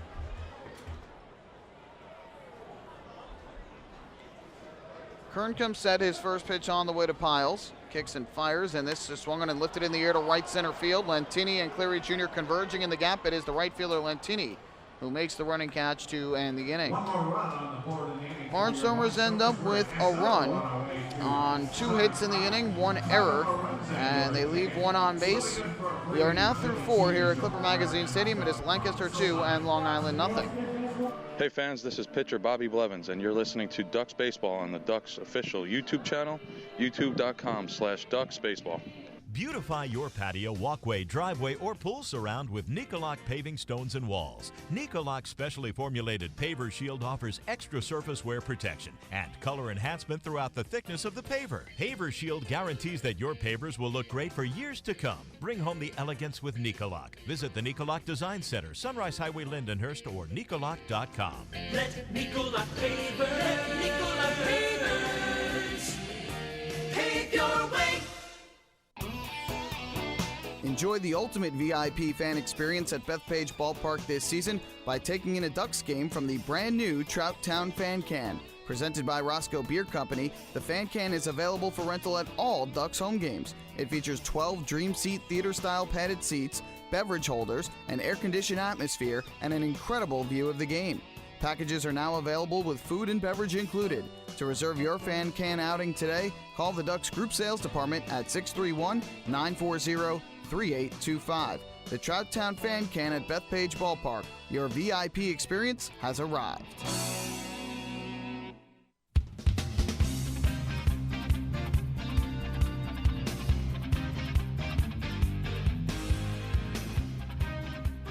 Ducks fans, don't forget to stop by the Waddle Inn Shop on your next visit to Bethpage Ballpark, where exclusive, hard-to-find Ducks memorabilia is now on sale. Proceeds benefiting the Quacker Jack Foundation, the charitable arm of the Long Island Ducks. So for the Ducks, they are in a 2-0 hole against the Lancaster Barnstormers in this regular season finale. And as they go to the 5th inning against right-hander Shunsuke Watanabe, who has not given up many hard-hit baseballs in this game. The Ducks with 3 hits thus far, 2 singles and a double. Here's Steve McQuail to lead off the 5th inning, and the first pitch on the way is taken low and inside for ball 1. McQuail's first at-bat resulted in a ground out to short. That was back in the 2nd inning.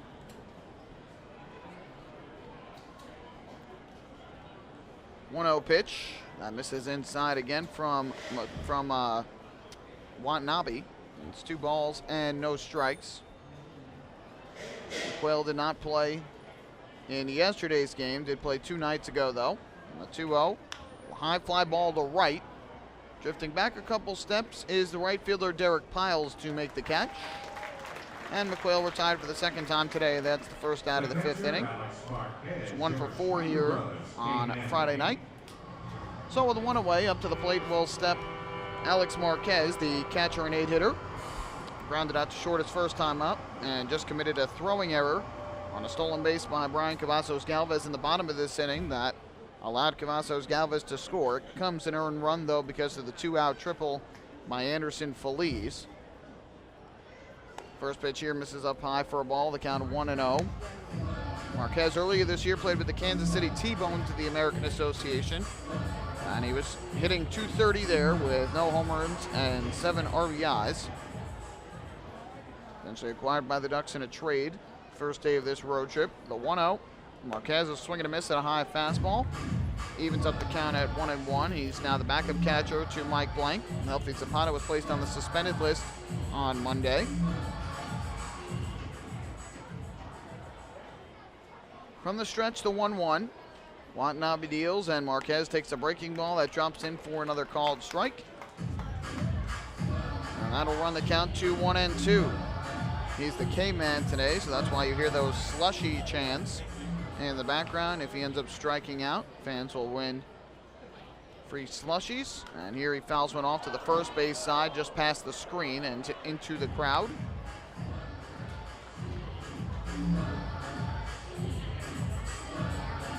So we will do it again with the count of 1-2. Watanabe comes set. Drops down, deals, and Marquez takes up an inside for ball 2 to even up the count.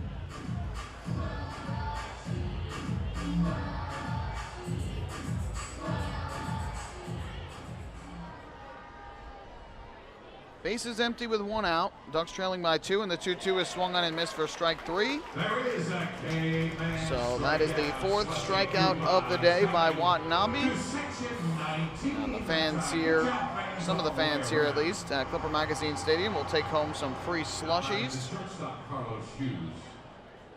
Joe Bircher, the left-hander for the Ducks, is slowly starting to get loose in the bullpen down the left field line. Has not begun throwing. I think Kevin Baez wants Curran to give him at least 5 before he turns it over to the bullpen and get Bircher and Marshall some work here on this Sunday afternoon.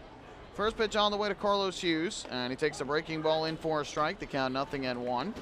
Hughes a ground out to first base in his first at bat. That was back in inning number 3. Now the 0-1. Breaking ball cut on and missed. Diving down in the zone. Hughes way out in front. So the count 0-2.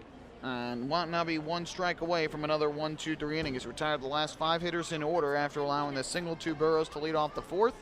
Here he misses for a ball, and that'll run the count to 1-2. Each team with 3 hits. But the Ducks still looking for their first run. The Barnstormers have 2. And the 1-2 on the way from Watanabe, and Hughes will take a breaking ball. Thought about going, but ends up taking the pitch low. Evens things up at 2 balls and 2 strikes.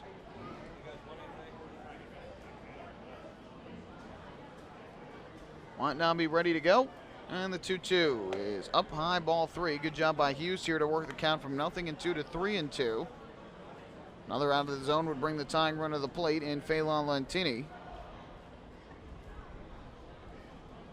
Here's the 3-2. Watanabe comes set. Kicks and fires, and Hughes takes inside, almost hit him, but he'll end up taking the walk. Or now they say it ended up hitting him. Either way, it's a walk or a hit by pitch. But the Ducks get the runner to first, and we'll find out exactly which it was, whether or not it was a walk or a hit by pitch.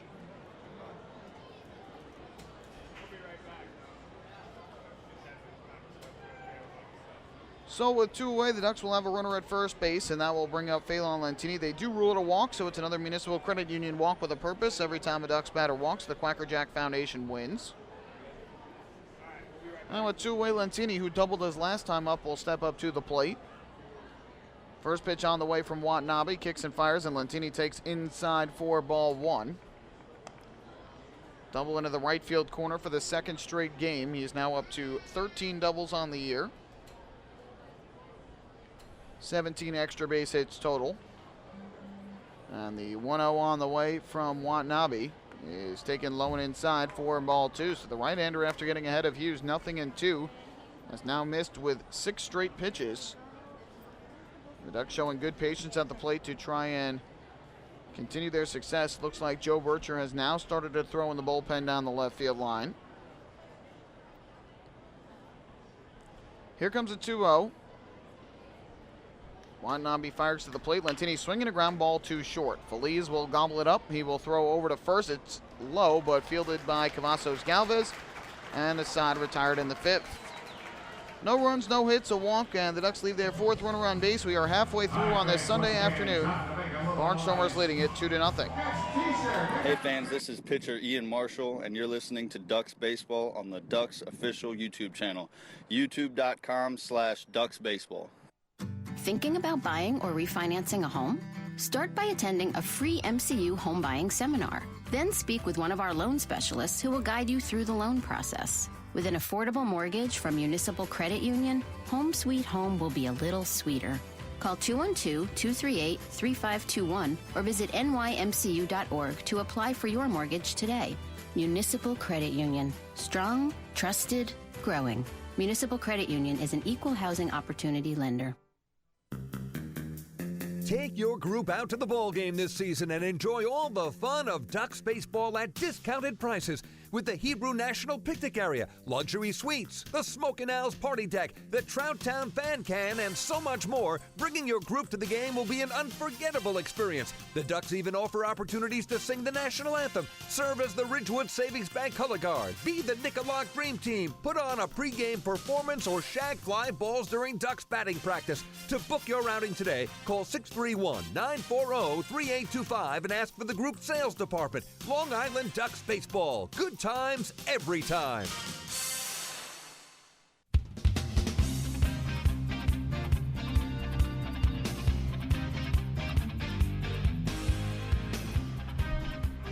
Well, we go to the bottom half of the 5th inning with the Ducks still trailing by a count of 2-0.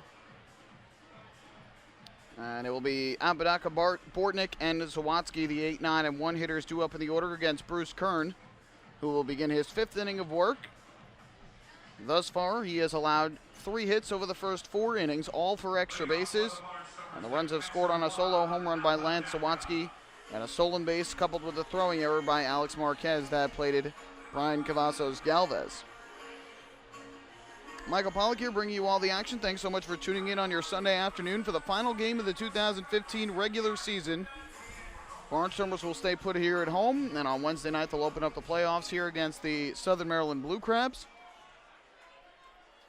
Here is Bruce Kern to the mound. His first pitch on the way to Juan Apodaca. Swung on and missed for strike 1, a good breaking ball. Ducks will head home after the game today. Probably will get some rest, get some practice in at Bethpage Ballpark, and then they'll open up the playoffs on Wednesday at home against the Somerset Patriots. Here comes the 0-1. Fastball misses inside. And now the count even up at a ball and a strike on Apodaca, who drew a walk back in the 3rd inning. Led off the frame of the walk, 3 flyouts to center field followed.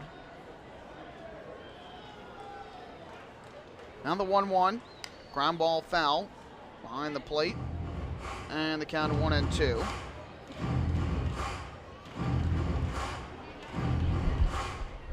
It should be 2 fun postseason series. The Ducks and the Patriots will always play close, dramatic games against each other, tooth and nail, as we saw during the 2013 championship series.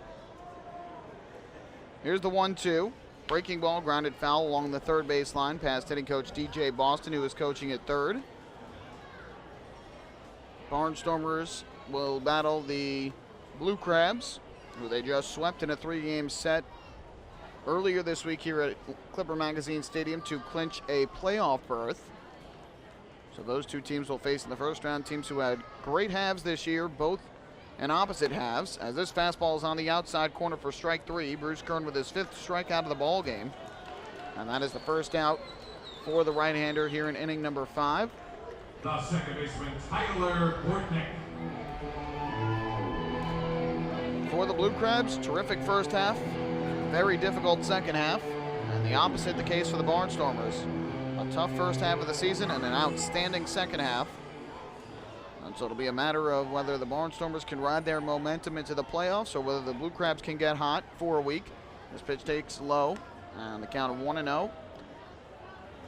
And then the winners of both series will meet in the Atlantic League Championship Series starting on Wednesday, September 30th. The 1-0 ripped inside the bag at third and down the third base line, goes into the bullpen past Joe Bircher. Anthony Vega into the corner will field, and Bortnick will go to second as Vega fires it back in, and Tyler Bortnick with the double. The fourth extra base hit of the ball game for the Barnstormers. So Bortnick gets his 14th double of the year. So as it goes back to the top of the order and Lance Sawatsky coming to the plate, Kevin Baez is going to go to his bullpen here. After 4 1/3 innings from Bruce Kern, Kevin Baez going to get some work in for Joe Bircher. He will come out of the bullpen and pitch for the Ducks. Our first pitching change of the day. And the Barnstormers leading Long Island 2-0. Hey fans, this is pitching coach Marty Jansen, and you're listening to Ducks Baseball on Ducks official YouTube channel, youtube.com/DucksBaseball. North Shore LIJ Southside Hospital in Bayshore is the healthcare heart of our community. We provide outstanding healthcare right here at home with centers of excellence in cardiology, orthopedics, neurosciences, women's health services, and much more. Experience counts, and North Shore LIJ Southside Hospital has been around for nearly a century of care. For more information, please call 631-968-3000 or visit us on the web at www.nslij.com. Family fun every time. Beautiful evening for baseball. Big action every time. He reaches up, it's gone! Great value every time. And the Ducks have won it 7-1.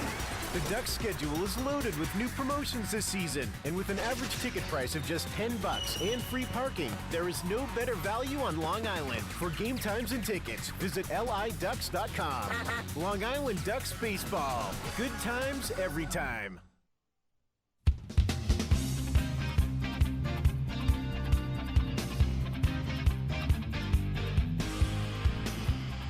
Kevin Baez calling on left-hander Joe Bircher to pitch here in the bottom half of the 5th inning. Bruce Kern striking out Apodaca to start the inning, but allowing a double to Tyler Bortnick, the 9-hitter, with 1 out, and with the lefty Lance Sawatsky coming to the plate. Kevin Baez calls on the lefty Joe Bircher to see how he does in a lefty-lefty situation. Right-hander Ian Marshall is now warming in the bullpen afterwards. So again, Kevin Baez trying to put some guys in potential playoff situations that they may see. Joe Bircher has made 2 starts with the Ducks, including on Wednesday night in York. And in both starts, had an inning in the game where he collapsed with 2 outs in the inning and allowed a flurry of runs to score. And so, obviously nothing has been decided for sure yet, but with those 2 outings, cannot imagine that he would start one of the postseason games for Long Island. Kevin Baez looking like here he's going to see how he does in the lefty-lefty situation with Sawatsky at the plate. First pitch on the way, and Sawatsky will swing and line one down the right field line. That is going to be a foul ball. Sawatsky thought it was a fair ball down the line. The home plate umpire, Derek Mosher, ruled a foul ball. The first base umpire, Nate Caldwell, ruled a foul ball. Sawatsky could not believe it. The Barnstormers bullpen is up looking at the chalk and trying to point at the line as if to say it is a fair ball, and that the ball did hit the chalk. No argument coming here, though, from the Barnstormer dugout. So it is going to be a foul ball, and we'll do it again at 0-1. Tough to tell. The ball from our vantage point looked like it landed right near that line on the warning track, but just couldn't tell whether or not it hit the chalk or went to the right. So either way, the count 0-1. Kicking the pitch from Bircher on the way, and Sawatsky takes a fastball strike over the outside corner from Bircher. And the count quickly 0-2. Sawatsky a solo homer the opposite way in the first inning, his 20th of the year, and then a fly out to center in the third. 0-2 from Bircher. Looks to second, deals to the plate, and Sawatsky swings at the breaking ball and grounds it foul, way out in front. And just caught a piece to stay alive at the plate. Lost his elbow guard in the process. Sean Burrows, the first baseman for the Ducks, comes in towards the mound, says something to Bircher, and now heads back towards first base. Lancaster now out hitting Long Island 4-3 in the game.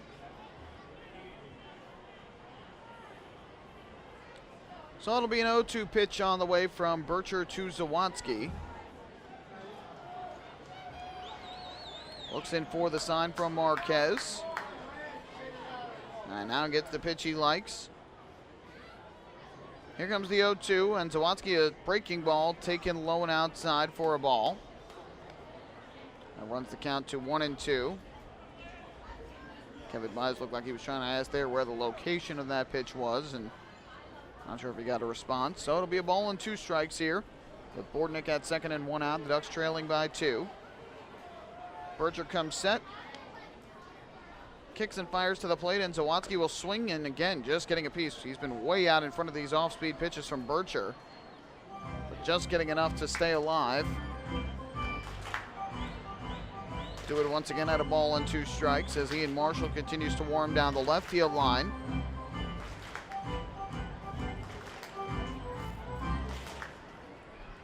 Zawatsky last night for the Barnstormers finished 1 for 4 at the plate with a single and a walk. Also grounded out twice and struck out swinging. Another 1-2 from Bircher. Fires to the plate, and Zawatsky takes a fastball that just missed the outside corner, about knee high. And again, Kevin Baez doesn't know where the location is, so he is asking home plate umpire Derek Moshe whether or not it was down or whether it was off the plate. But 2 good fastballs in this at bat, right near that outside corner, and Bircher doesn't get the call on either. So now it'll be a 2-2 to Zawatsky. Kicking the pitch on the way, and that breaking ball taken down in the dirt for ball 3. So he has worked the count from 0-2 to 3-2. And another out of the zone would lead to a walk and put 2 on with 1 out for Yusuke Kajimoto.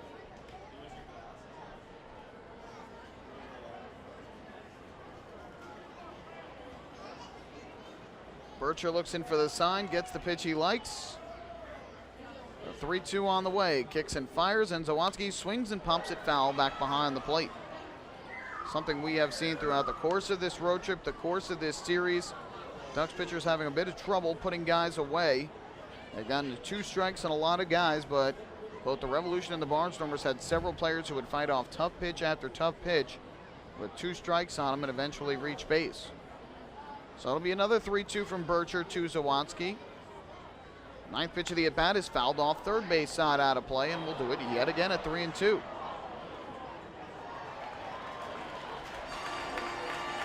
Well, on the out-of-town scoreboard, only 1 game going on right now. That's in Bridgeport, Connecticut. Final game of the year for the Bluefish and the Blue Crabs. Blue Crabs obviously postseason bound. The Bluefish are not. So it's Bridgeport ahead 1-0 in the top of the 4th inning. Sean Garceau getting the start for Southern Maryland. Matt Iannazzo for Bridgeport. C.J. Rutherford, the former Duck, with the lone RBI of the day for Bridgeport. Southern Maryland has now just tied the game up at 1 apiece. And here's Zawatsky, a high drive to right center field. On the run, Delta Cleary Jr. into the gap. He won't get it. It'll land for a base hit. Around third and into score is Bordnick. Zawatsky will stop at second with an RBI double. And the Barnstormers lead it 3-0. So again, Bircher got to 2 strikes, got ahead in the count, had trouble throwing strikes, and then several tough pitches fouled off by Zawatsky, who picks up the RBI double, his 2nd RBI of the game, 63rd of the year.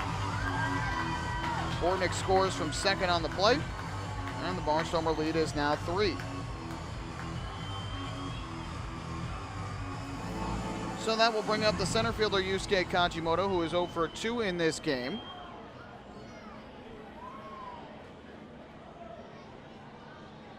Switch hitter from the right side now. The first pitch on the way from Bircher is swung and hit in the air to left field. Well hit. Going back is Anthony Vega into the corner. He turns and looks, and this ball will be a 2-run home run. You can forget it onto the lawn seating area in left field. The struggles for Joe Bircher are continuing. A 2-run blast for Yusuke Kajimoto, and the Barnstormers lead is 5-0. A high drive down the left field line, lost sight of the ball as it went into the air. It was just a matter of whether it would stay fair or go foul. It ended up staying fair for the 2-run home run, the 3rd of the year for Kajimoto. And after 2 batters faced by Bircher, in which he allows a double and a 2-run home run, that will end his day. Ian Marshall will come in and pitch here in the bottom of the 5th inning. 2nd pitching change of the inning for the Ducks as they now trail 5-0. Hey fans, this is pitching coach Marty Jansen, and you're listening to Ducks Baseball on Ducks official YouTube channel, youtube.com/DucksBaseball. North Shore LIJ Southside Hospital in Bayshore is the healthcare heart of our community. We provide outstanding healthcare right here at home with centers of excellence in cardiology, orthopedics, neurosciences, women's health services, and much more. Experience counts, and North Shore LIJ Southside Hospital has been around for nearly a century of care.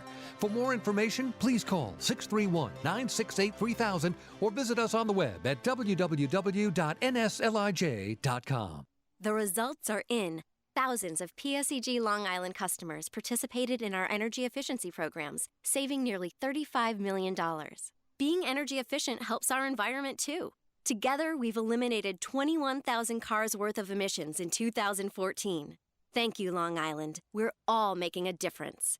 Discover how we're improving every day to bring you better service at www.pseglyny.com/efficiency.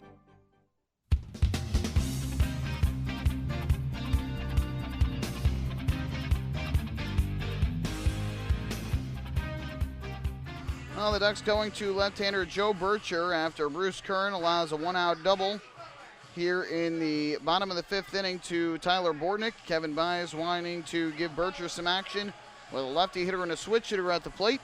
And after getting ahead on Zawatsky, falls behind, fights off several tough pitches, and then Bircher allows the RBI double to right center field. And then against Yusuke Kajimoto, serves up a two-run home run down the left field line. The struggles for Bircher continuing, so he is out of the game. And now into the ball game for the Ducks is right-hander Ian Marshall. And Marshall will face Brian Cavazos Galvez with the bases empty and still only one out. 3 straight extra base hits. The Barnstormers have 6 hits in the game. All have gone for extra bases. And the first pitch misses for ball 1 to Cavazos Galvez.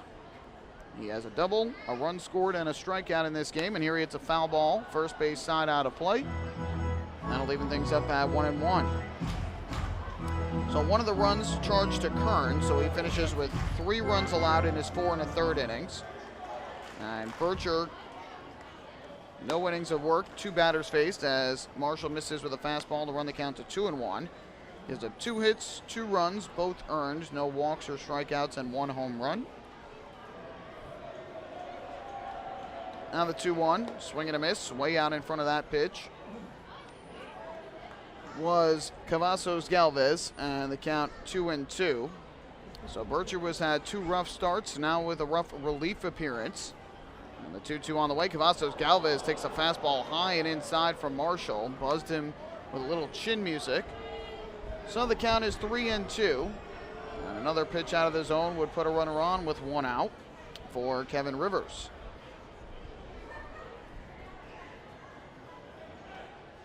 Payoff pitch upcoming from Marshall. Kicks and fires, and this is a fastball outside, ball 4. So Ian Marshall enters the game after Bircher allows back-to-back extra base hits. He allows a walk, the second walk given up by Ducks pitching today. Left fielder Kevin Rivers. And with the runner at first and 1 down, Kevin Rivers will step up to the plate from the left side. Marshall on the year for the Ducks has pitched in 26 games, 25 starts. He started the year very well, was an all-star, but lately here in the second half really has struggled on the mound. First pitch on the way, and Rivers will swing and pop one up foul, third base side out of play. The Ducks acquiring Joe Bircher in a trade to take Marshall's spot in the rotation, and Bircher struggling as well. I have to think those 2 likely would be long relief options out of the bullpen for the Ducks. Or Bircher possibly a lefty-lefty matchup. 0-1, misses outside. 4 ball, evens up the count at 1-1. Rivers has struck out twice in this game, both swinging, once in the first and once in the fourth. A strikeout opened the inning. 4 straight batters have reached since. The 1-1. Breaking ball missing low and inside, and it's now 2-1 on Rivers.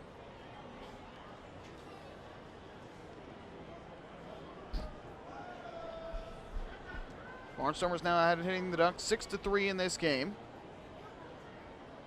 The 2-1 on the way from Marshall. Rivers takes a fastball inside. Marshall missing for ball 3, and he's one pitch away from walking back-to-back hitters here in inning number 5. 2 games going on later today at 5 o'clock. It will be the Revolution hosting the Patriots at Santander Stadium. Final game of the Patriots of the season for the Patriots before the playoffs begin. For the Revolution, their final game of the year. 3-1, low and inside ball 4. So make it back-to-back walks issued by Ian Marshall out of the bullpen for the Ducks. And now 5 straight have reached with 1 out in the inning. That'll bring Marty Jansen out of the dugout, the pitching coach for the Ducks, to try and settle down his right-hander. Then at 5:05 Central Time, 6:05 here on the East Coast, it'll be the Skeeters hosting the River Sharks. Final game for both of those teams before their off seasons begin. Neither team postseason bound.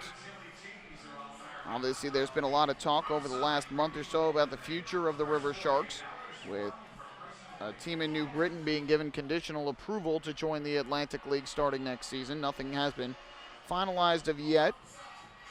And obviously nothing finalized either in terms of the River Sharks' fate, whether they'll stay in the Atlantic League, move to a different league, or whatnot. But we will wait and find out for sure. Until any official announcement is made, we do not know. First pitch to Luke Hughes, swung on and driven to right center field, well hit. Going back is Lantini at the warning track, at the wall, and you can forget it.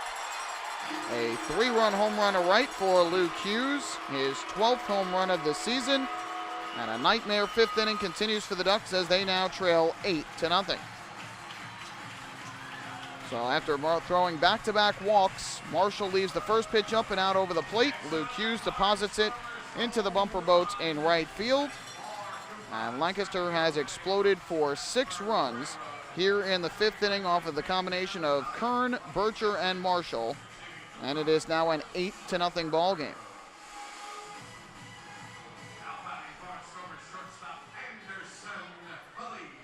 So make it 7 hits, all for extra bases for Lancaster in this game. They have 3 homers, 3 doubles, and a triple. First pitch to Anderson Feliz misses outside for ball 1. 8-0. Marshall out of the windup, his 1-0. And this is a half swing. They appealed to third, and the third base umpire Joe Del Balso says he went around. So that runs the count even at 1-1. Feliz a switch hitter from the left side, 1 for 2 with a triple today. A 1-1, up and outside. Marshall misses for ball 2.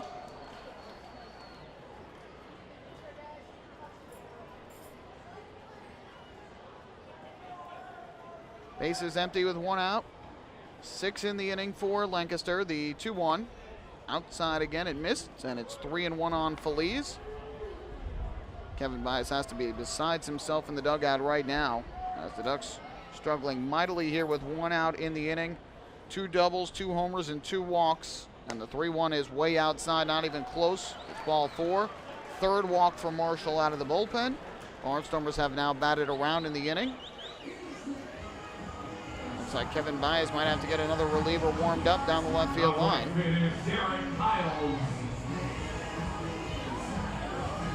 One thing Kevin Bias hoping for from guys like Bircher and Marshall was some length out of the bullpen after Kern taken out after 4 1/3 innings, but the problem is Bircher and Marshall have yet to get anybody out in 6 batters faced.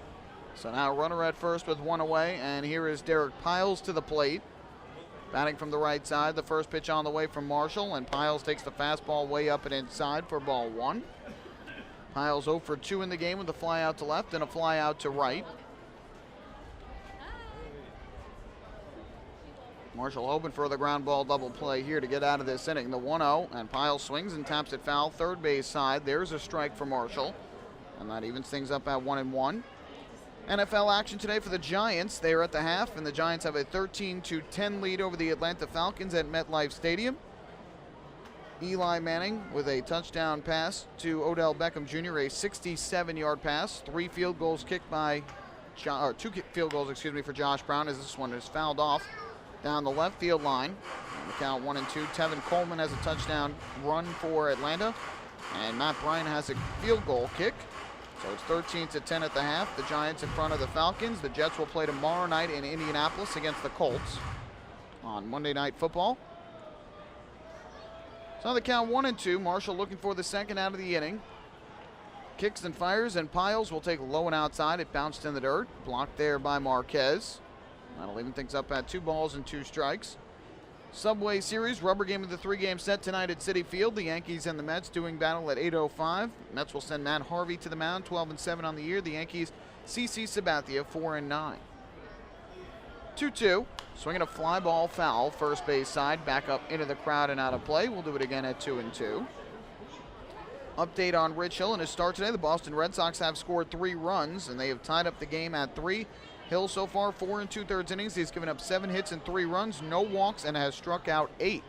The 2-2 line drive in the air to shallow right center field. This ball is going to dunk in for another base hit for the Barnstormers. Their 8th of the game, their first non-extra base hit. So Piles with a single to right. And make it 8 straight batters to reach with 1 out here in the inning. Normally it's been 2 outs in an inning that have proved trouble for the Ducks. Here today it's with 1 out in the inning. And now the man who started it all, Juan Apodaca, who struck out in his first at bat, will come up to the plate for the second time in this inning.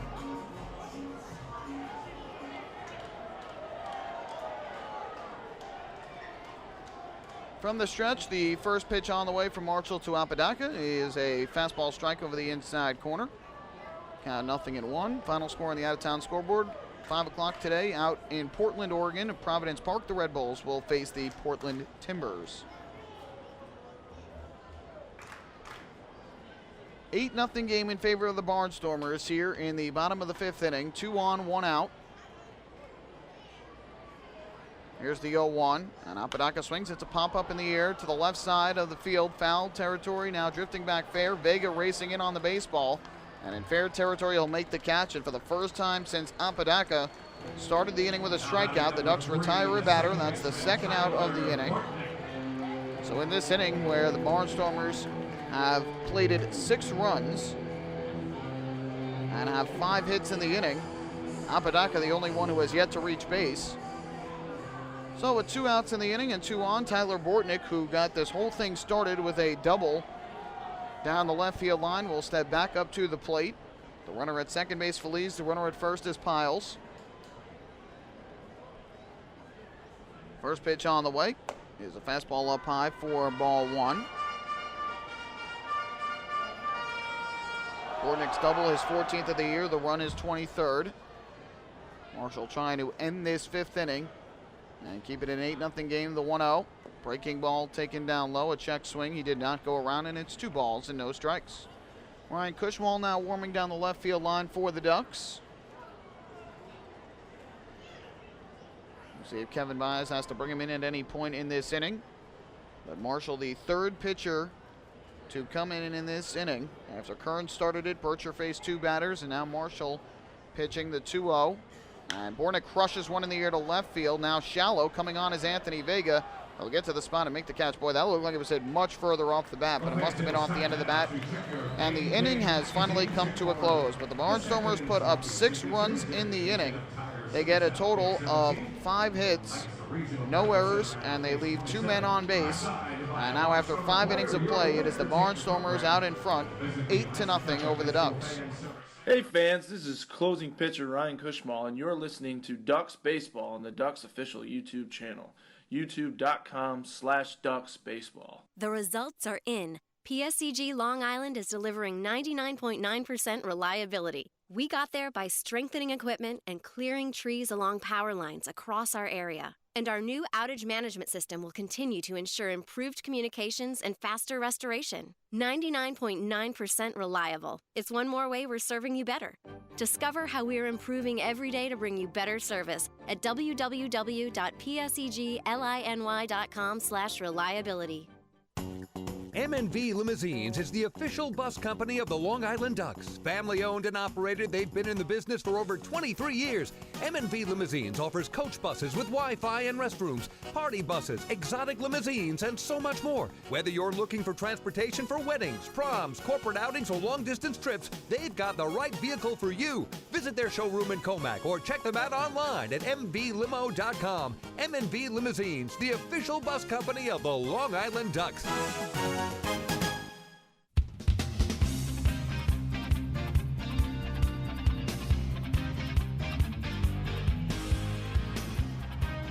Well, the Long Island Ducks setting out this season to try and meet the Chappies Home Run Challenge. If the Ducks hit 100 home runs, Chappies Funeral Homes will donate $5,000 to the Quacker Jack Foundation at Chappies Funeral Homes, where caring for others is our family tradition. And unfortunately, unless the Ducks break out in a big way here over the final 4 innings of this game, they will come up short in meeting the home run challenge. They are at 91 home runs this year. This has not been a team that has been built on power. And one of their big power threats, Lou Ford, was gone for 2 months during the year. Randy Ruiz, another, had missed some time due to injury. But either way, has not been a team built on power. And the Ducks have hit a bunch of long balls in this series and on the road trip.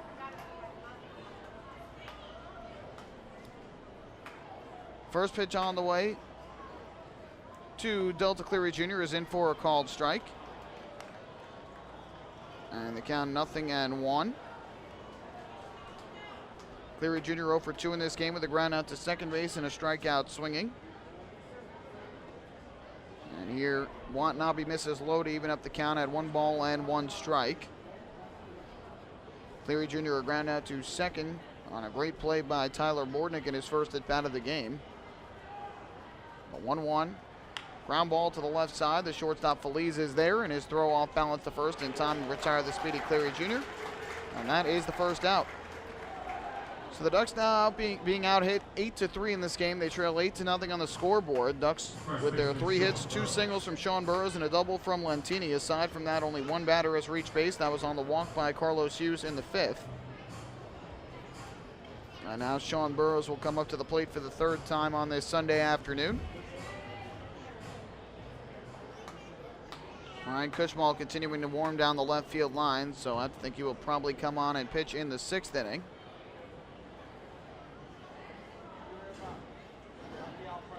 Burrows steps up at the plate. Watanabe comes set. And the first pitch on the way. It swung and popped up in the air to center. Starting in and now moving back is Kajimoto. He'll camp under it and make the catch. Burrows retired on 1 pitch and 2 quick outs here in the top half of the 6th inning.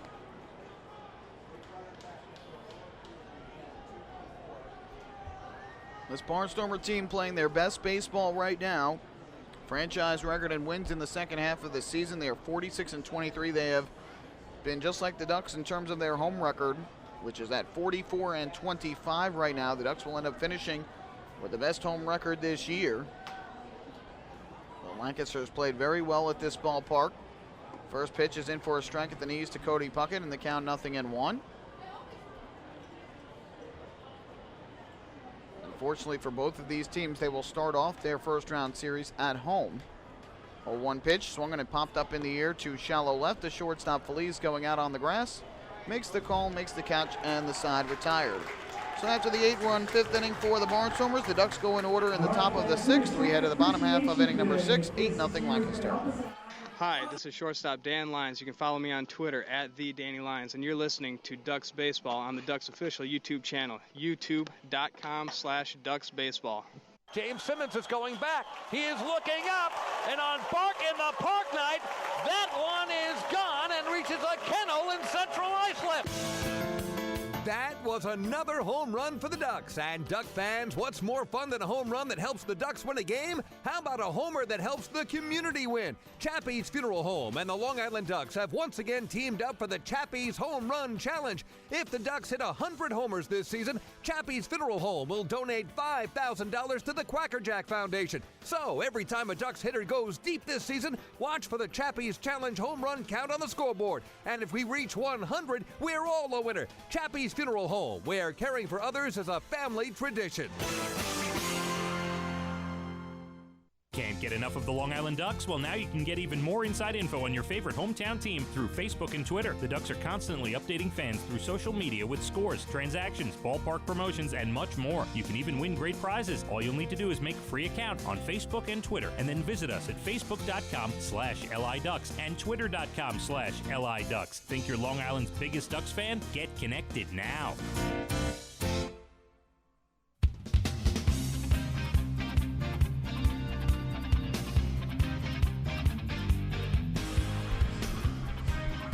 We go to the bottom half of the 6th inning, and it is the Long Island Ducks trailing the Lancaster Barnstormers 8-0. Kevin Baez has made another call to the bullpen as we go to the 6th inning. Top of the order due up for Lancaster. And Ryan Cushmall has come on to pitch. So Kevin Baez was hoping to get some length and some situational instances for Joe Bircher and Ian Marshall, but both struggling out of the bullpen. Bircher's final line faces 2 batters, gives up 2 hits and 2 runs, no walks or strikeouts. Allowed the home run to Kajimoto. For Ian Marshall, he ends up going 2/3 of an inning. He gives up 2 hits and 3 runs, all of them earned. Walked a total of 3 batters, struck out none, and he too gave up a home run. So each pitcher today for the Ducks has given up a home run.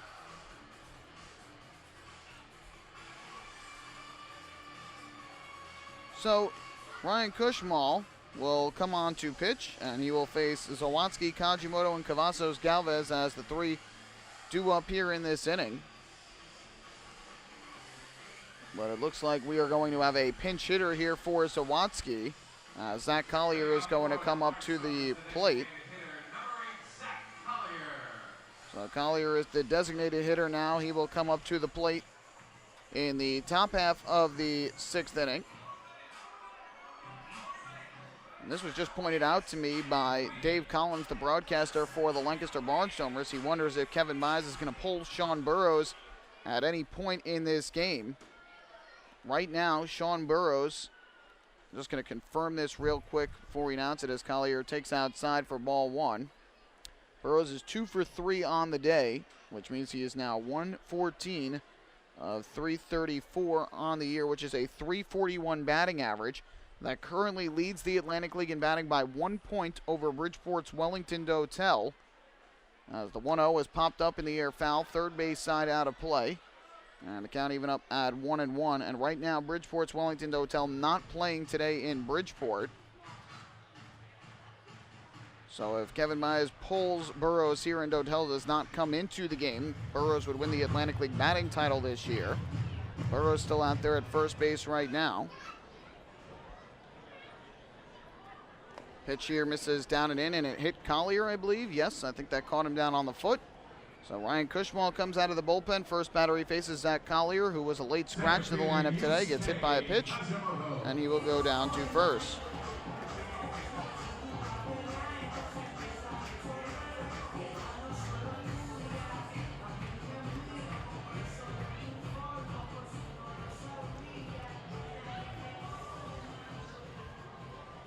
So 1 on with nobody out. That will bring up Yusuke Kajimoto to the plate. And the first pitch swinging is popped foul behind the plate, out of play.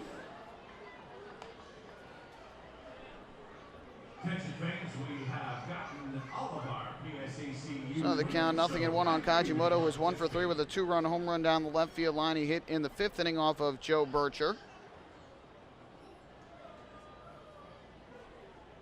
Here's the 0-1.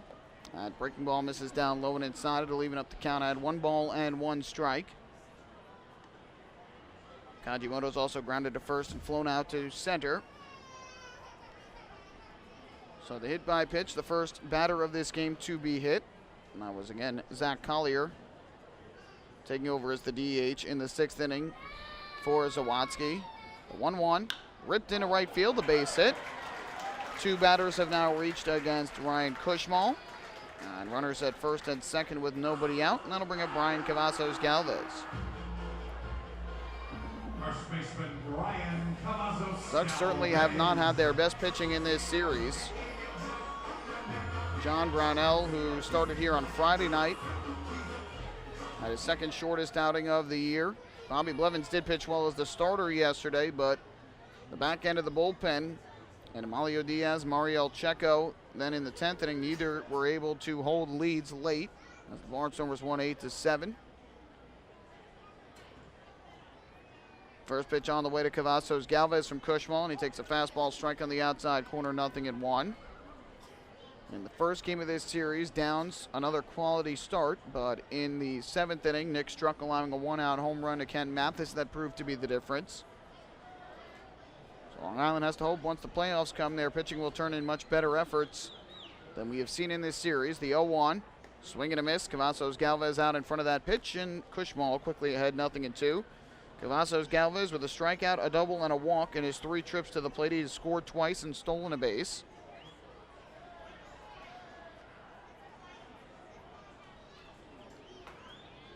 Two on, nobody out in an 8-0 game. And the 0-2 on the way from Kushmal to Cavazos Galvez upcoming. Kicks and fires, and the pitch is a fastball taken down low for ball 1. Kushmal did not pitch in last night's game, but did throw here on Friday night. Got the final out of the 5th inning after the struggles from Brownell, and then got off to a bad start in the 6th, 2 hit batters and a walk before Patrick Kreider came in and got out of a bases-loaded no-out jam. Here comes the 1-2 to Cavazos Galvez. Pitch on the way, and it is swung and lifted in the air to right. Shallow. Going out are Puckett and Burrows, and it is Burrows making the over-the-shoulder catch. Nice grab by Ducks first baseman Sean Burrows. And he retires Cavazos Galvez for the first out of this 6th inning. So the runners remain at first and second with 1 away, and that will bring up Kevin Rivers, who is 0 for 2 with a walk and a run scored here on this Sunday afternoon.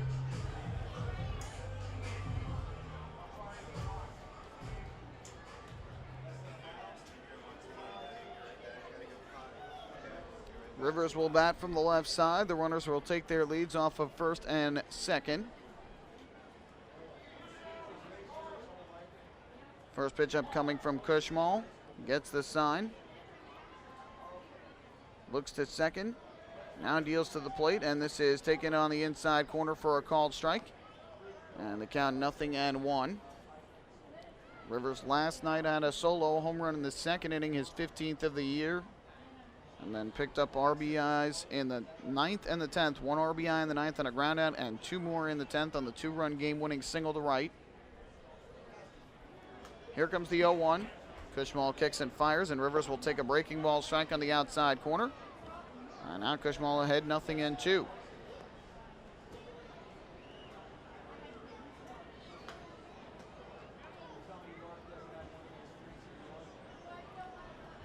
Leading off at second base is Zach Collier. Leading at first is Yusuke Kajimoto. Good speed on the bases for the Lancaster.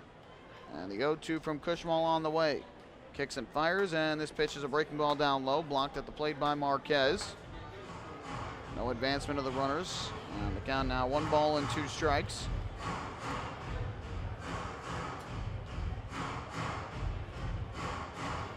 After a week here in Pennsylvania, I'm sure the Ducks will be happy to make their way back home tonight. Back into their familiar digs and rest and recuperate before the playoffs begin on Wednesday.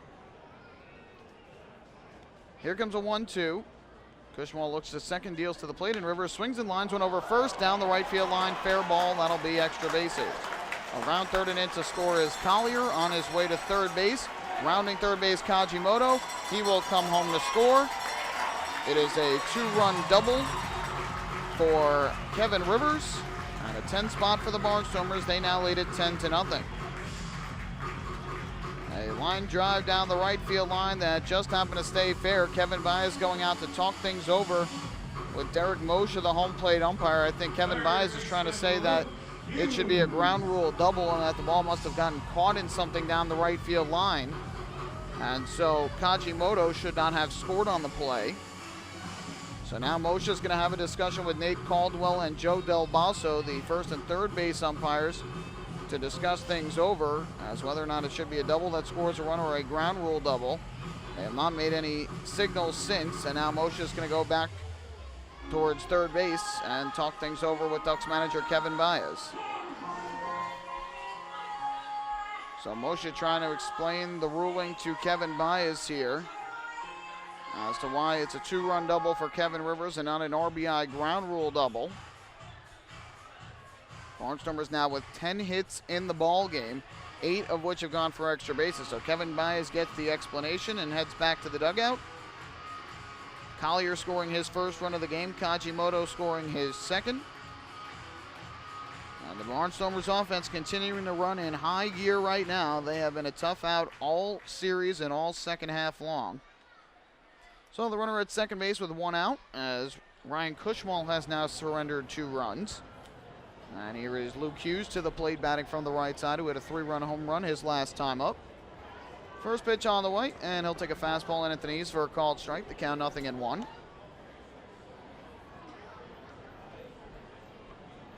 Before the home run, Hughes had flown out to center and struck out swinging.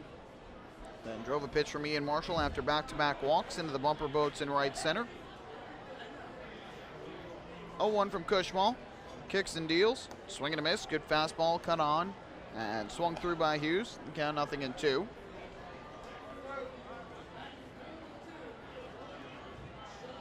Infield playing straight away here for the Barnstormer third baseman. Again, Lancaster has 3 home runs on the day and a total of 8 extra base hits right now.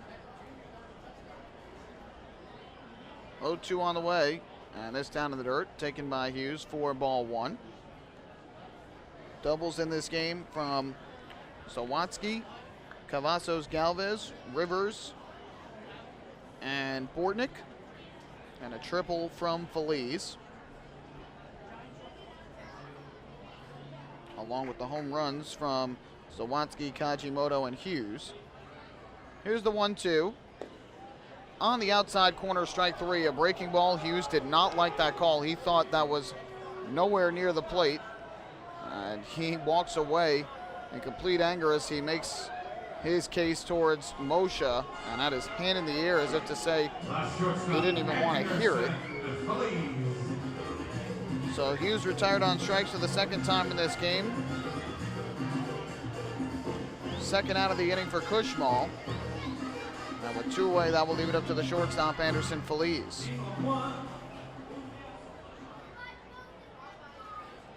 Feliz batting from the left side. He has a triple and a walk in his 3 trips to the plate today. First pitch on the way from Cushmall is a fastball strike over the outside corner, 0-1. Some may say, well, why are you arguing so vehemently in a game that is the last game of the year that doesn't mean anything for either team in terms of standings for the year, and in which the Barnstormers are ahead 10-0. Guys want to improve their numbers. They want to have the best numbers possible at the end of the season. The 0-1 swung and it popped up foul down the left field line, out of play. And the count 0-2. Guys don't care if it's a blowout game or if the game has no meaning. They want to improve the numbers on the back of their baseball card and finish with the best numbers possible. And Hughes has had a strong year, but his average entering today at 241, so he's trying, I'm sure, to get closer to that 250 mark. Now the 0-2 from Cushmall. Kicks and deals, and Feliz will swing and ground it through the left side for a base hit. Rivers will go to third. He'll get the stop sign there from DJ Boston as the throw fired back in by Vega. So a single to left field for Anderson Feliz, his second hit of the game. 11th hit for the Barnstormers. And they now have runners at the corners with 2 down for Derek Piles. Third hit of the inning allowed by Ryan Cushmall. Ducks have a right-hander warming up now down the left field line. Cannot tell who it is from here.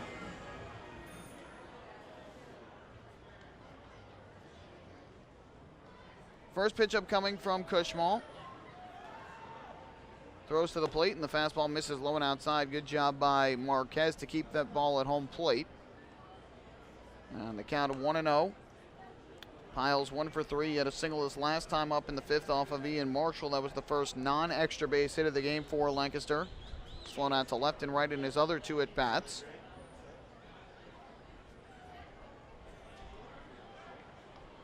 (1-0) from Cushmall upcoming. Gets set at the belt, kicks and deals to the plate. This fastball line down the right field line, foul and into the seats. Last section of seats down the right field line.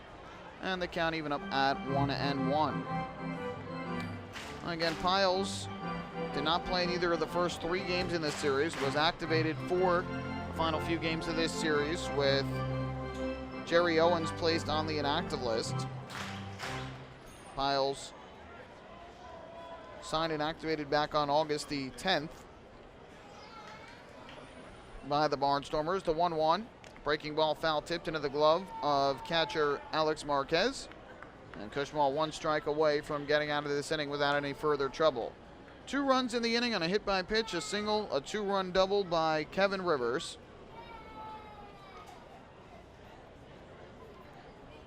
That'll be a 1-ball, 2-strike offering from Cushmall. Looking for the final out of the inning. Kicking the pitch on the way, and Piles will swing and line one into right field down the line. Long run for Lantini as he races over, slides, and he makes the catch. They say he is out, and that Lantini made the catch, and that will end the inning.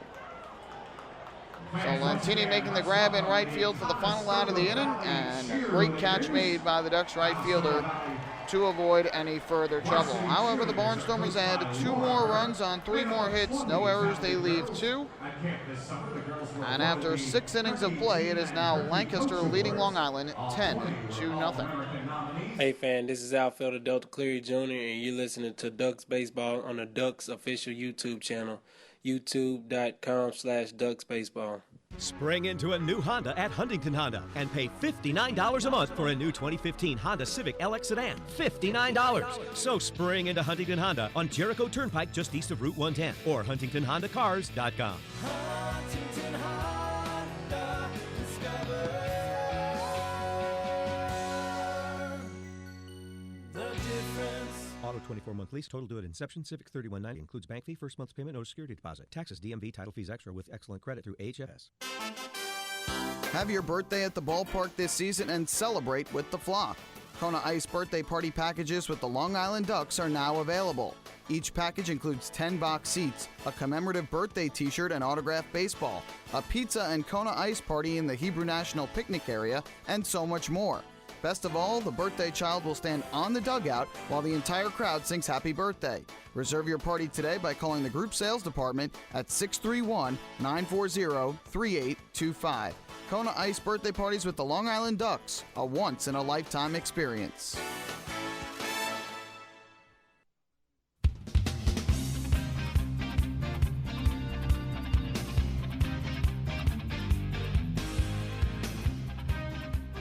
Ducks fans, chill out with a cold cup of Hampton Coffee Company Gourmet Iced Coffee, available at the concession stands at Bethpage Ballpark. Hampton Coffee is the preferred coffee of the Long Island Ducks. Visit HamptonCoffeeCompany.com or check out their cafes in the Hamptons. Shunsuke Watanabe's day is over. A strong start for the right-hander here against the Ducks. 6 shutout innings, and his offense has given him plenty of support. They lead at 10-0 over the Ducks. Blake Hasselbrock will come out of the bullpen for his second appearance of this series against the Ducks. He allowed a run on 2 hits in 1 inning on Friday night. And he will face Mike Blank, Anthony Vega, and Steve McQuail, the 5, 6, and 7 hitters for the Ducks, in the 7th inning. So for Watanabe, 6 innings of work. He gives up just 3 hits and no runs. Walked 1 batter, that was Carlos Hughes in the 5th. Struck out a total of 4. Don't have a final pitch total on him as of right now, but a terrific start for the right-hander to close his season on a high note. We'll see which game, if any, he pitches in the playoffs. First pitch from Hasselbrock, misses low and inside for ball 1 to Mike Blank, who was 0 for 2 in the game with a pair of strikeouts. Went down looking in the 2nd, swinging in the 4th. 1-0 on the way from the right-hander, and Blank hits a pop-up foul first base side out of play. That'll even things up at 1-1. So the Ducks getting a benefit of a couple calls in that last inning. A strike 3 that appeared to be a bit down and away to Luke Hughes. He was not happy about it. And that fly ball to right that Lantini made the nice catch on upon replay looked like it might have actually been trapped. But either way, the out called. 1-1 fouled back to the screen behind the plate, and the count goes to 1-2.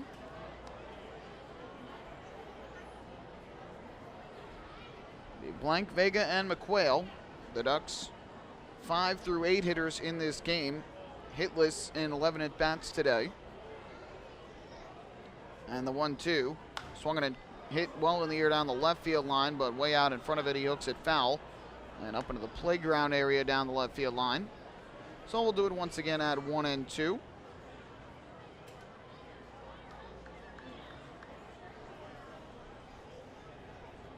Hasselbrock working out of the stretch on the hill with the bases empty. And his 1-2 pitch on the way is down, taken by Blank. Count goes to 2 balls and 2 strikes. The numbers this year on Hasselbrock for the Barnstormers. Pitched in 19 games, 0-2 record with a 5.63 ERA. 2-2. Fouled off first base side.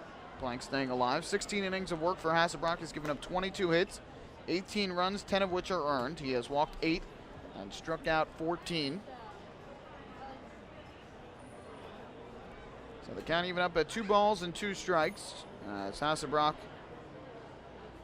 looks at the first out of the inning. Pitch on the way, and Blank rips it foul. Third base side. Hard hit baseball, but out in front of it. Pulled it foul off the tarp down the left field line. We'll do it again at 2 balls and 2 strikes. Blank wearing the high black socks on this Sunday afternoon. Here's the 2-2. Breaking ball swung on and missed, strike 3. 5th strikeout of the day for the Barnstormers, 3 of which have been on Mike Blank. And that's the first out in the 7th inning.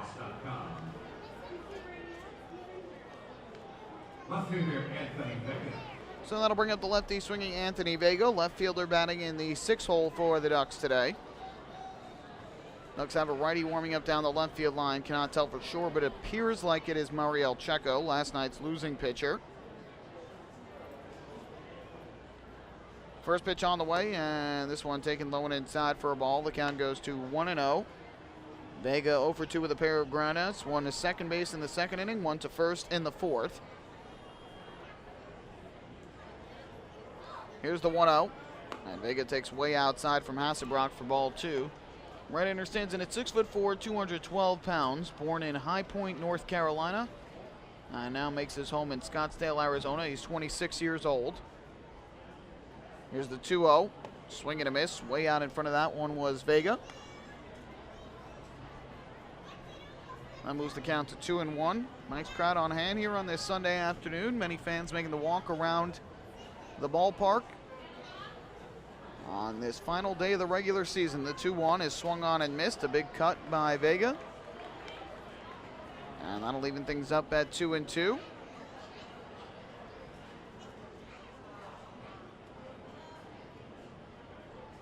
Steve McQuail in the on-deck circle for Long Island. Hasselbrock's 2-2 pitch. Swung on and missed, strike 3. Blows the fastball by him. Back-to-back Ks for the Barnstormer right-hander, and there are quickly 2 men out. So that will bring Steve McQuail to the plate. Third baseman, Steve McQuail. So here's McQuail to bat from the right side. He's 0 for 2 with a ground out to short and a fly out to right.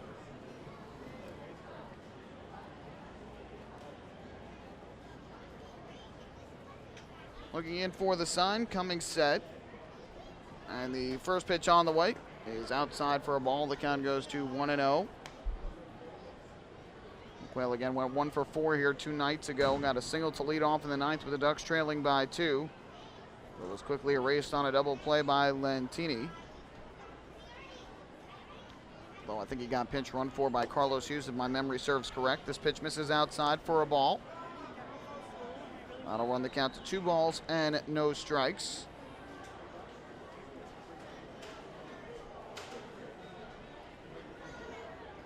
From the stretch, the pitch on the way, inside and misses for a ball.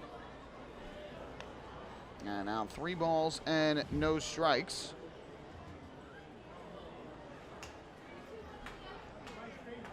Quayle trying to work his way on with Alex Marquez waiting on deck. Hasselbrock comes set, his 3-0 pitch. McQuail takes all the way, it's a fastball strike over the inside corner, and the count 3-1.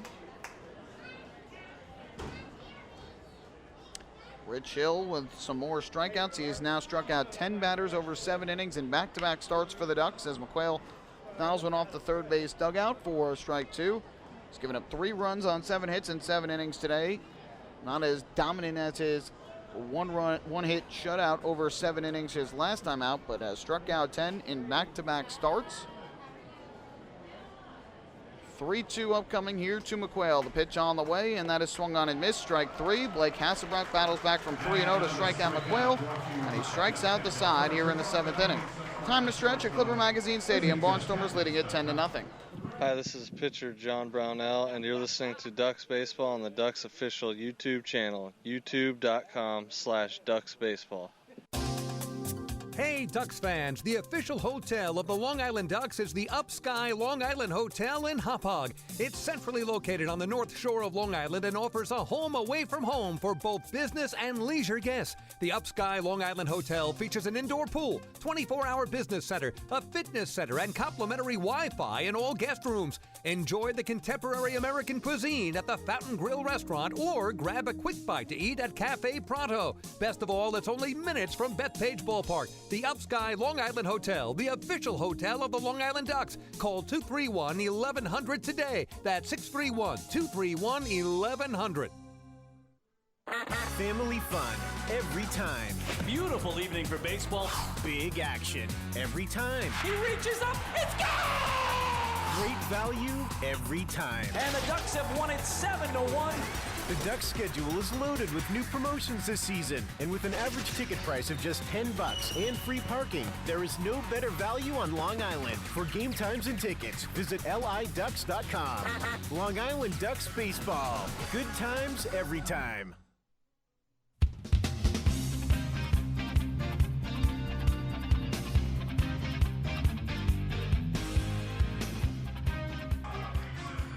To the bottom half of the 7th inning we go. Long Island Ducks trailing the Lancaster Barnstormers 10-0. A reminder, playoff tickets are now on sale for the Ducks' first round matchup with the Somerset Patriots in the Liberty Division Championship Series, and a potential second round matchup with either the Barnstormers or the Blue Crabs in the Atlantic League Championship Series.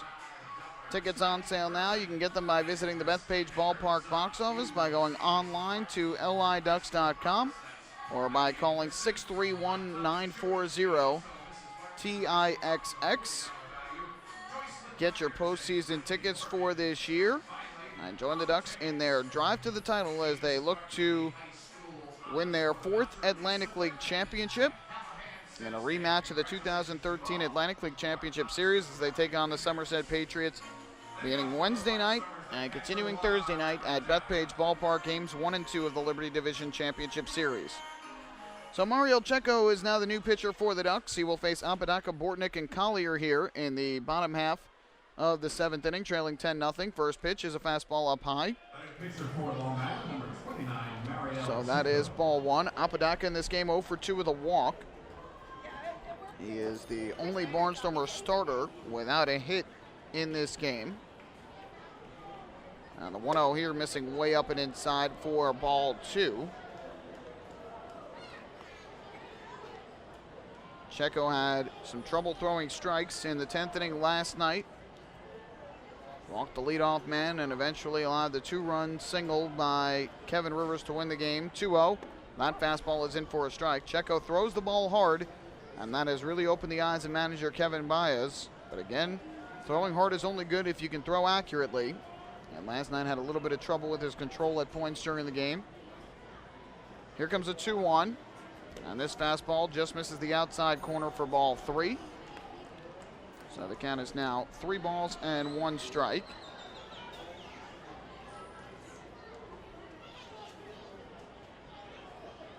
Here's the pitch on the way, and that taken low, ball 4, just missing from Checo. Kevin Baez has no idea where the pitch was. So he asked the home plate umpire, Derek Moshe. Baez just unhappy with the calls here from Derek Moshe all game long. Baez giving it to him right now from the third base dugout. So that'll bring Tyler Bortnick to the plate. Checo wasn't missing by much there, but did not get the calls on the corners, and that's what makes it a little bit tougher. First pitch on the way to Bortnick. And he will swing and rocket one into left field on the run. Vega over into the corner. He dives, cannot make the catch. It'll get past him and go to the wall. On his way to third is Apodaca. He will round third and head to the plate. He will come home and score. An RBI double for Tyler Bortnick, his second double of the game, and it's 11-0 in favor of Lancaster. That's the tough part for a guy like Checo. When you're missing the zone but think you have strikes, you're almost forced to leave it over the middle of the plate, and at that point, this Barnstormer team is just too good, and they are going to hit pitches that you leave out over the plate. So for Bortnick, his second double of the game, 15th of the season, RBI number 23 on the year.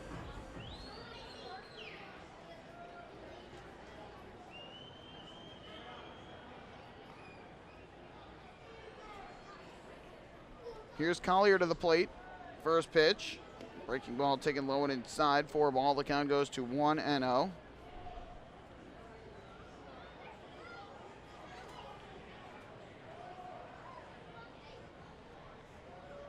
Checo looks in for the sign and comes set. Here's the 1-0. Collier swings, pops this one up. Foul behind the plate. Marquez chasing back towards the stands. We'll watch this go into the seats upstairs. That will even things up at 1-1. So every Ducks pitcher in this game, from Kern down through Checo, has given up at least 1 run. Ryan Cushmall in his 1 inning of work gives up 3 hits and 2 runs, both of which were earned. Did not walk a batter, struck out 1 and hit 1 batter, but he was the first Ducks pitcher in this game to not allow a home run.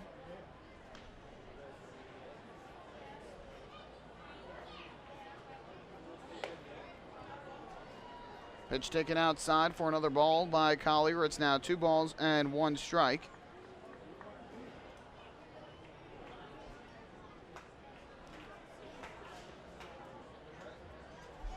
Looking in for the sign and coming set is Checo, the 2-1.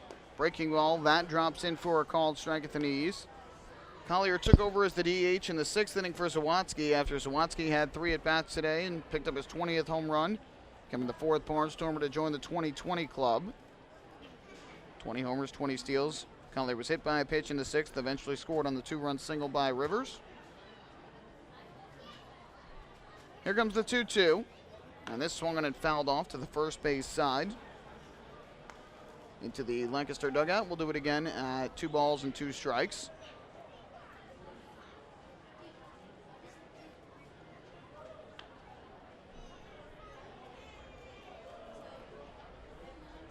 Game that started off pretty quick through the first 4.5 innings, really slowed down with that long 6-run 5th inning.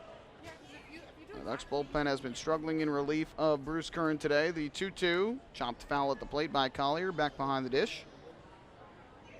And we will do it once again with the count even at 2 balls and 2 strikes. Nick Struck has begun to throw down the left field line for Long Island in this bottom half of the 7th inning. Be a 2-2 from Checo to Collier. Shaking off Marquez is Checo. Now gets the pitch he likes. Here's the 2-2. Breaking ball is down low for another ball. That'll run the count full at 3-2.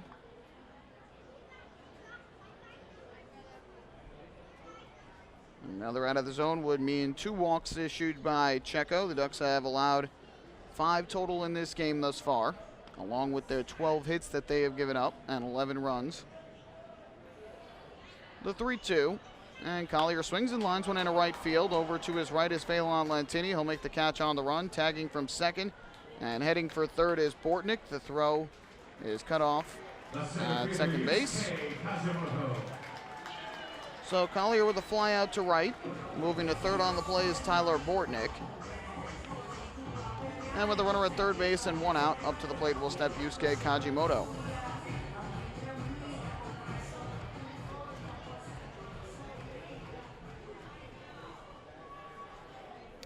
Kajimoto, a switch hitter, batting from the left side, 2 for 4 on the day with a homer, 2 RBIs, and 2 runs scored.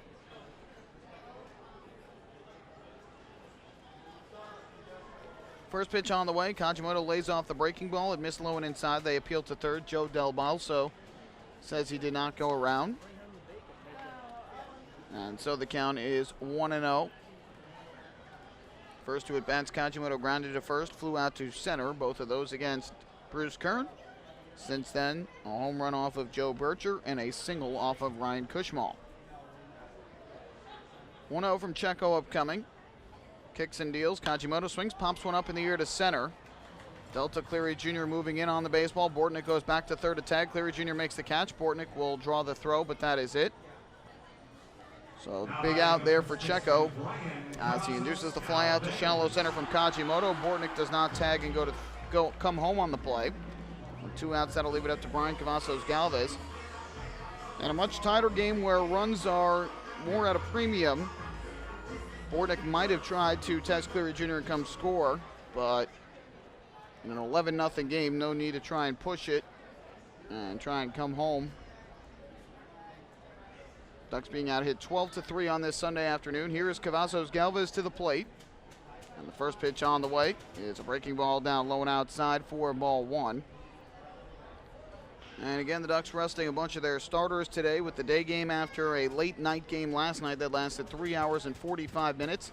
And with this being the final game of the regular season, Barnstormers doing the same, resting a bunch of their regulars. So Randy Ruiz, Dan Lyons, Elmer Reyes, and Lou Ford all getting the day off. The 1-0 from Checo. That fastball misses outside, another ball. It's 2-0. The runner at third base is Tyler Bortnick. His RBI double in the 7th has made this an 11-0 game.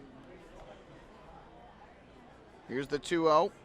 Fastball that is in for a strike at the belt. Cavazos Galvez thought it was too high, but Derek Moshe making the strike call, and the count goes to 2-1. Cavazos Galvez 1 for 3, a double, a stolen base, and a run scored in the 4th, a walk, and a run in the 5th. Here's the 2-1 from Checo. And Cavazos Galvez a swing and a miss, late on the fastball from the right-hander. Evens up the count at 2-2. And Checo 1 strike away from getting out of further trouble. A walk and a double to start the inning. He has gotten back-to-back flyouts since. 2-ball, 2-strike pitch coming up. Kicks and fires, and Cavazos Galvez lays off the breaking ball. It gets away from Marquez and goes back to the backstop, but Bortnick does not try and score from third on the play.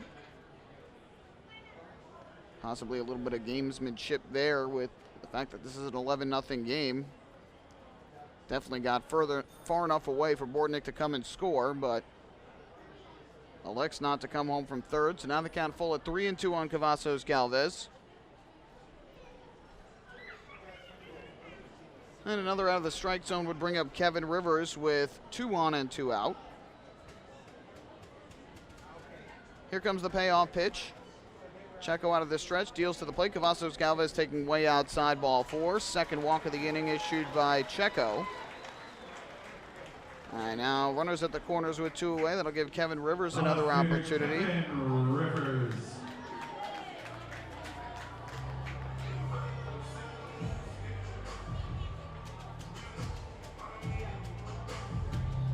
So with 2 away, Kevin Rivers, who had a 2-run double his last time up in the 6th inning off of Ryan Cushmal, will step up to the plate once again, with Bortnick at third and Cavazos Galvez at first. First pitch on the way from Mariel Checo is taken on the outside corner for a called strike. The count goes to 0-1. Rivers with 4 RBIs last night, 2 more here today, proving to be a valuable piece to this Lancaster lineup. Here's the 0-1 from Checo. And that breaking ball drops in over the outside corner, another called strike. So Checo with 2 straight strikes against Rivers, and he's ahead 0-2. Nick Struck has been warming up down the left field line all inning long. Kevin Byes hoping to not have to bring him in here in the 7th. He wants Checo to get through the inning.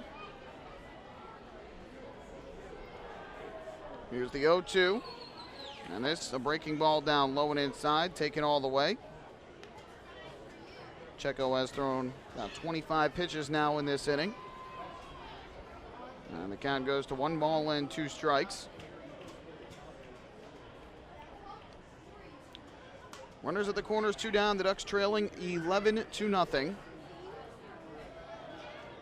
Here comes the pitch, and this swung on and missed, strike 3. Good fastball, and Rivers swings through it. First strikeout for Checo, the inning ends. But the Barnstormers had another run on 1 hit and 2 walks. No errors, they leave 2 on base. And we are through 7 here at Clipper Magazine Stadium. It is now Lancaster 11 and Long Island 0. Hey fans, this is first baseman John Griffin, and you're listening to Ducks Baseball on Ducks official YouTube channel, youtube.com/DucksBaseball. Few places on earth offer the charm and excitement of Fire Island. At Fire Island Ferries, located conveniently at 99 Maple Avenue in Bay Shore, they offer convenient travel to Fire Island 7 days a week. Fire Island is quickly becoming a top destination for families of all ages. Experience the informal, carefree communities, the dazzling night scene, enjoy fine dining, or climb to the top of one of the tallest lighthouses in the United States. But there's only one way to get there, by calling Fire Island Ferries at 631-665-3600 today. For fare and scheduling information, please visit fireislandferries.com. Hey Ducks fans, stay up to date with Long Island's hometown team by visiting Quack of the Bat, the official blog of the Long Island Ducks. Quack of the Bat will bring Ducks fans beyond the headlines with in-depth feature articles, breaking news stories, game previews, post-game wrap-ups, and so much more. Interact with the team during the entire season through quotes directly from the players and coaches, as well as exclusive video clips and photos. Check out the blog today at quackofthebat.wordpress.com. Quack of the Bat, the official blog of the Long Island Ducks.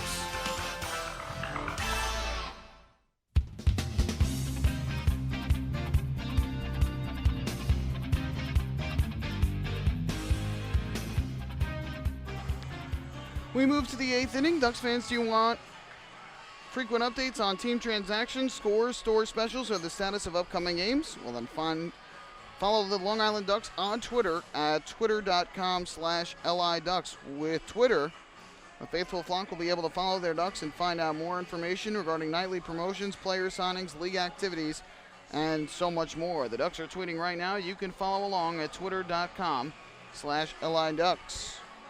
Blake Hasselbrock with a scoreless inning in the 7th, striking out the side. The Barnstormers have gone to their bullpen for the second time in this game, and they have called on right-hander Mark Lamb, who will take over and pitch in the 8th inning, trying to keep this an 11-0 game in favor of the Barnstormers.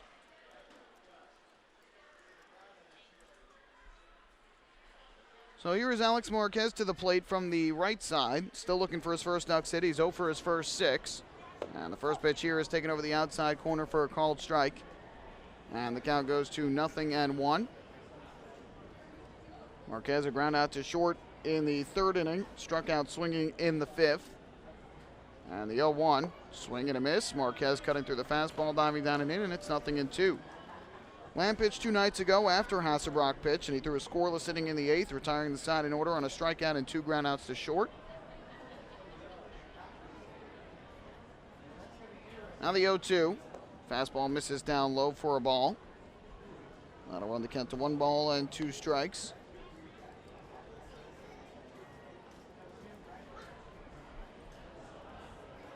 Nick Struck, who was warming last inning, has stopped throwing for the moment. So we'll see if he comes in and pitches in the 8th or if they stick with Checo.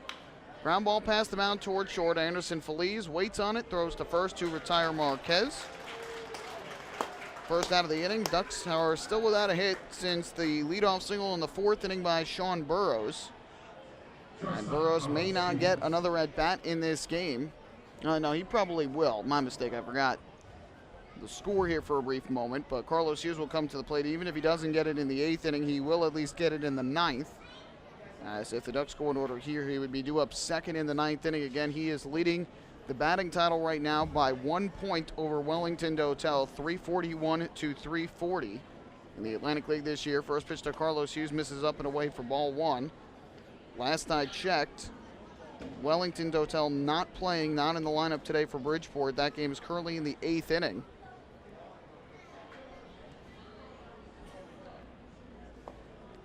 Pitch misses outside for another ball. It's 2-0.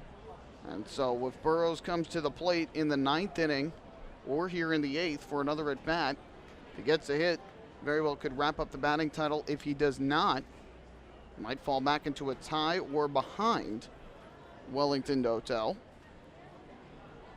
2-0, swing and a miss, way out in front. And the count goes to 2 balls and 1 strike on Carlos Hughes. Shortstop and 9-hitter grounded out to first base in the 3rd inning, drew a walk in the 5th inning. The only walk of the game drawn by Long Island. Lamb's 2-1, and Hughes swings, pops this one up to the left side. Out in the shallow left field going Anderson Feliz. Coming on is the left fielder Rivers. It falls in between them. And it'll be a base hit for Carlos Hughes. So the Ducks 9-hitter and shortstop picks up the 4th hit of the game for Long Island. A flare in the left field that was too far for the shortstop Feliz and too shallow for the left fielder Rivers. So 1 on, 1 out. And up to the plate will step the Ducks right fielder, Phelan Lentini. Shuck now warming up yet again down the left field line, so he will almost surely come on and pitch in the 8th inning for the Ducks. 1 on, 1 away. Here is Lentini, who is 1 for 3 on the day with a double back in the 3rd inning. First pitch, and he takes a fastball strike over the inside corner, 0-1. Lentini with the double down the right field line in the 3rd inning, but was stranded there when Cleary Jr. struck out against Watanabe. Before that and after that, a ground out to shortstop. Here, Lentini way out in front of the off-speed pitch, diving down in the zone, and the count quickly 0-2. Hughes with good speed at first base, has not stolen a base this year, but Kevin Byers frequently calling him on as a pinch runner for guys like Ruiz and McQuail late in games. The 0-2, Lentini pops it foul, first base side up and out of play. Lancaster has a left-hander warming up in their bullpen right now. Sounds like that one caught a window along the right hand. A little work for your Looks to be Al Iavoli. The Ducks have yet to see in this series. Another 0-2 pitch coming from Lamb to Lentini. Kicks and fires, and Lentini swings and hits one in the air down the right field line, slicing foul and into the seats. Keeps the count right where it is at 0-2.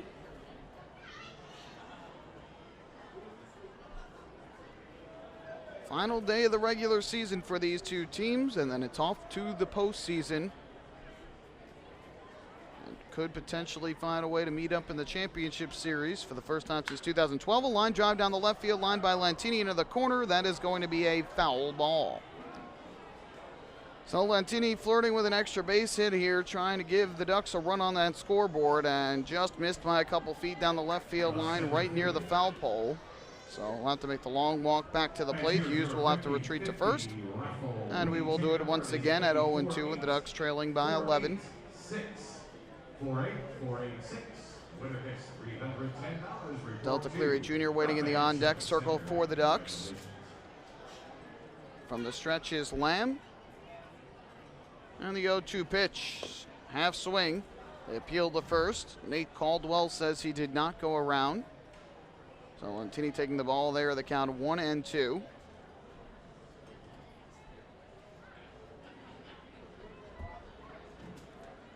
From the stretch, Lamb comes set. And his 1-2 offering is swung on and tapped foul, third base side. Good battle here. Lentini fighting off a couple of tough pitches from the Barnstormer right-hander. Good news for Rich Hills. The Red Sox have taken the lead in the 8th inning, so they have gone on top 4-3. Hill has been replaced by Noé Ramirez, and if the Red Sox can hold the 4-3 advantage, Rich Hill will get his first big league win here this season. The 1-2, lifted in the air to right down the line. Another long run for Piles into the corner. This will go fouling into the seats. Good at bat here for Lentini. Battling hard with Mark Lamb, fighting off a bunch of tough pitches and trying to stay alive. Next pitch will be the 9th of this at bat.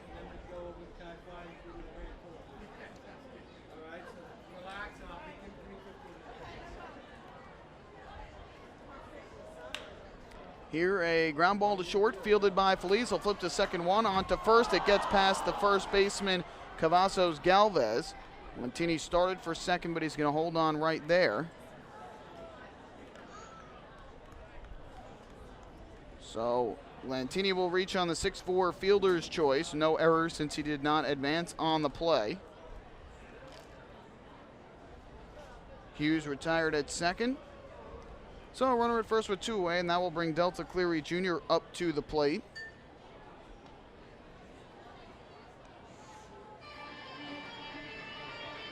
TJ Boston going to come out of the dugout here. He's going to take the ball from the right-hander, Mark Lamb. He's going to call on the lefty Al Iavoli to turn Cleary Jr. around to the right side. So Lamb gets a hand as he heads off the field. Another pitching change here at Clipper Magazine Stadium. Ducks trailing it by a count of 11-0. Hey fans, this is pitching coach Marty Jansen, and you're listening to Ducks Baseball on Ducks official YouTube channel, youtube.com/DucksBaseball. North Shore LIJ Southside Hospital in Bayshore is the healthcare heart of our community. We provide outstanding healthcare right here at home with centers of excellence in cardiology, orthopedics, neurosciences, women's health services, and much more. Experience counts, and North Shore LIJ Southside Hospital has been around for nearly a century of care. For more information, please call 631-968-3000 or visit us on the web at www.nslij.com. The results are in. Thousands of PSEG Long Island customers participated in our energy efficiency programs, saving nearly $35 million. Being energy efficient helps our environment too. Together, we've eliminated 21,000 cars worth of emissions in 2014. Thank you, Long Island. We're all making a difference. Discover how we're improving every day to bring you better service at www.psegly.com/efficiency.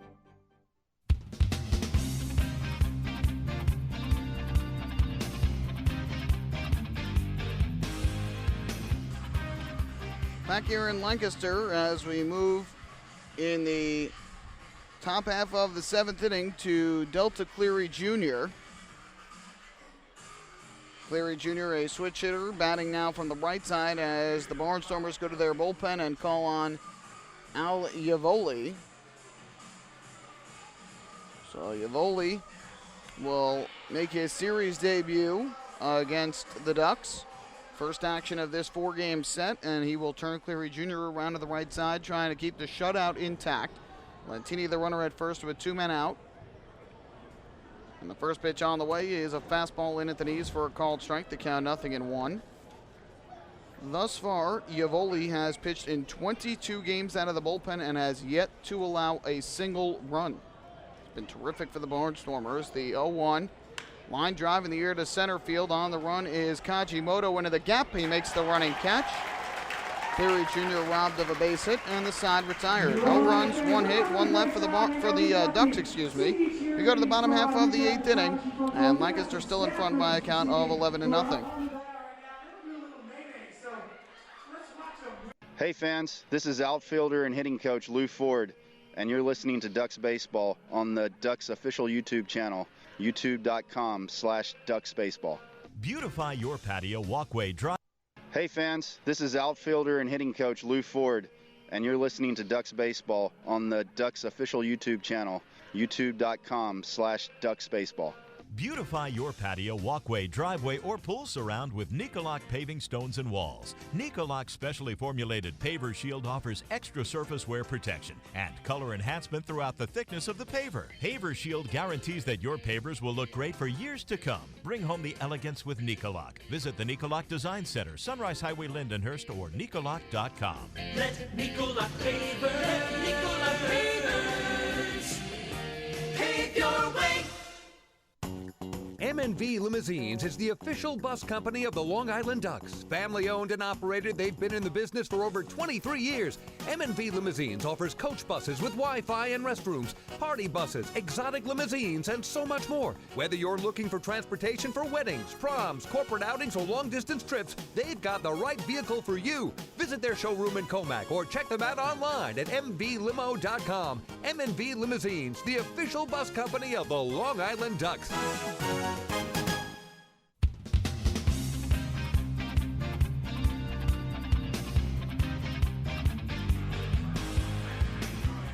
So the Ducks retired in the top of the 8th inning without scoring a run as Cleary Jr. robbed of a base hit on a nice running catch by Yusuke Kajimoto, which means we go to the bottom of the 8th inning with the Barnstormers still in front 11-0. Michael Pollack here bringing you all the action.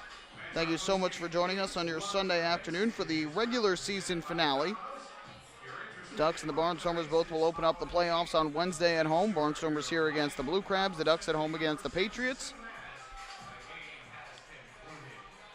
Nick Struck will take over on the mound here in the 8th inning, and he'll relieve Mariel Checo, who threw an inning in the 7th. And in his 1 inning of work, gave up 1 hit, 1 run, which was earned. He walked 2 and struck out 1. Every Ducks pitcher in this game has given up at least 1 run. So Hughes to the plate. First pitch on the way from Nick Struck. Misses up and inside for ball 1. Hughes 1 for 4 in the game, but the 1 hit was a 3-run home run to right center off of Ian Marshall. And here hits a high fly ball to left field. Back into the corner goes Anthony Vega. He has room, and he'll make the catch to retire Hughes for the first out of the inning.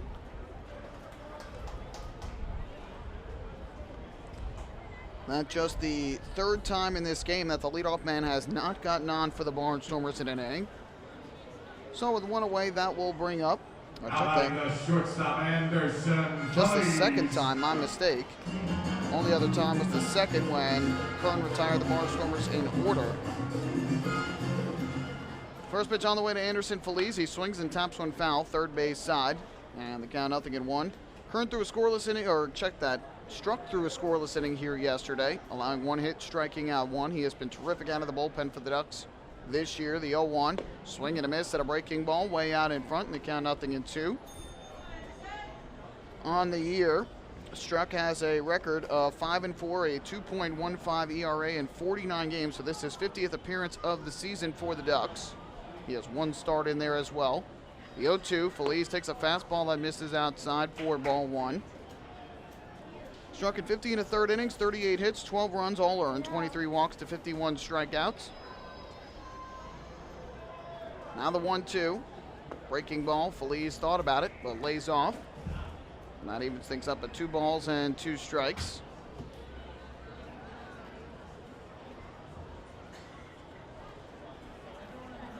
Getting the sign is Struck, coming set. Is 2-2 on the way. Breaking ball on the outside corner, strike 3 called. 8th strikeout of the night for Ducks pitching. So that is the 2nd out.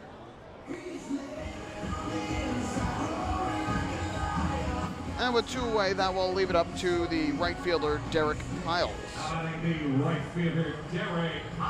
Well, again, no matter what, the Ducks will finish with the 2nd most wins ever in franchise history. This is their 16th year.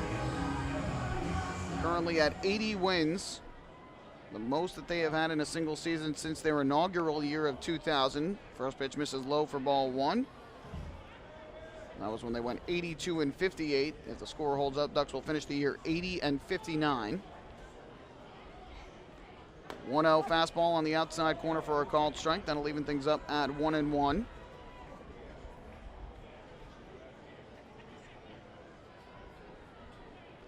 Kicking the pitch on the way, breaking ball misses low and inside. Piles in this game is 1 for 4. The 1 hit he had was a single to right back in the 5th inning, was robbed of a hit his last time up on a nice diving catch made by Phelan Lantini. This one fouled off first base side out of play. And that'll even things up at 2-2. Nice catch made by a fan down the right field line. It caromed off the sweet level and back down below. So a nice catch made. Count 2-2. Struck looking for the 1-2-3 inning in the 8th. Kicks and fires, and this swung on and fouled off again. First base side up and out of play. So we'll do it again at 2-2 as the Barnstormers lead it 11-0 here in the bottom half of inning number 8.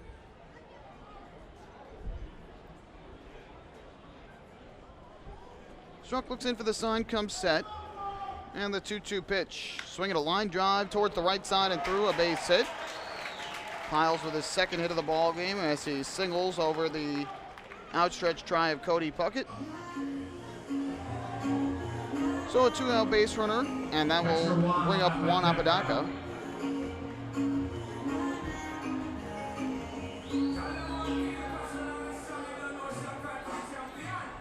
Ducks will finish the year with the 2nd best overall record in the Atlantic League behind the Somerset Patriots this year, who they will face in the first round of the playoffs.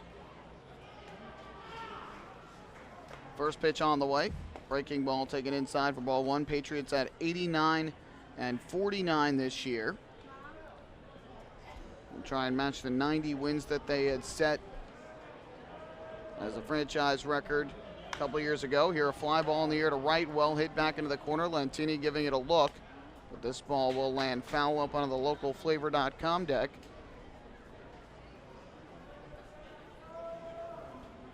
And the count 1-1 on Apodaca, who has 2 walks and 4 trips to the plate and a run scored. He is the only Barnstormer today that has not picked up a hit in the game. A 1-1, breaking ball tapped foul at home plate, just caught a piece. And the count of 1-2.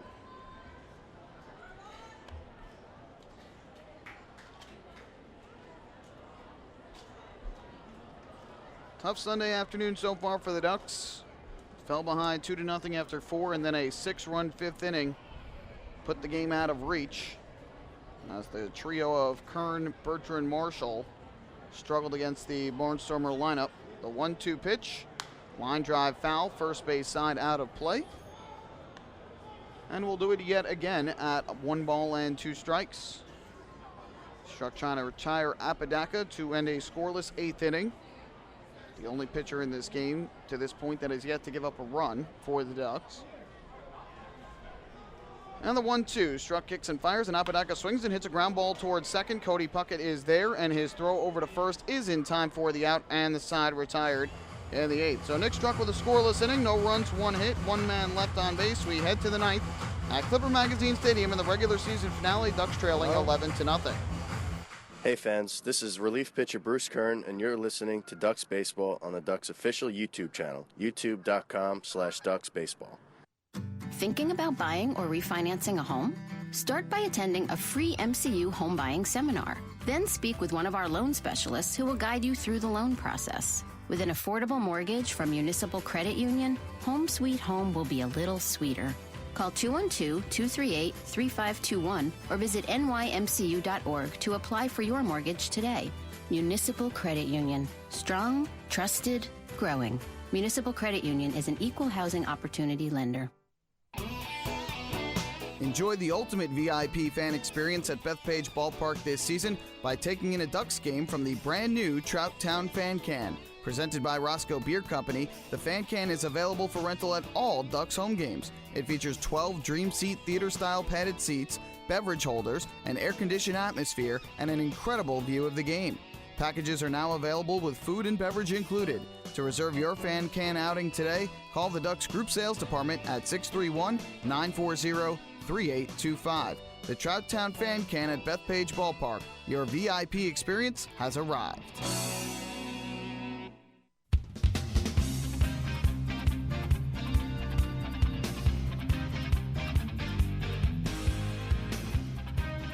Well, we head to the 9th inning here at Clipper Magazine Stadium. Al Yavoli will stay in for the Barnstormers to try and close this game out, and the Barnstormers trying to seal up an 7-0 homestand. They have won the first 6 games of the homestand, taking all 3 from the Blue Crabs and taking the first 3 from the Ducks here, and they lead 11-0 here on this Sunday afternoon. And a big at-bat here coming up for Sean Burrows. Again, he came in to the day trailing in the batting race behind Wellington, Dotel, and Bridgeport by 2 points. Dotel at 340, Burrows at 338. Burrows is 2 for 3 thus far today with a pair of singles. Meanwhile, in Bridgeport, they're in the top of the 9th inning, and Wellington, Dotel not in the lineup. So if Burrows wants to win the batting title, a hit here would go a long way in helping him try and wrap that up. And if Dotel does not come into that game, then Burrows will have wrapped it up. First pitch on the way, and Burrows takes the fastball up and inside. Buzzed him near that right ear.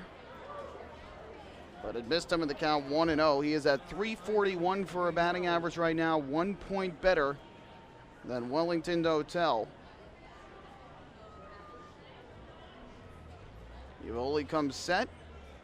And the 1-0. Burrows takes down low for ball 2. Obviously, he'd take a walk here. It would not improve nor lower his batting average. We'll keep it right here at 341. Not sure if he knows it yet. 2-0. That is in at the knees for a called strike. And the count 2-1.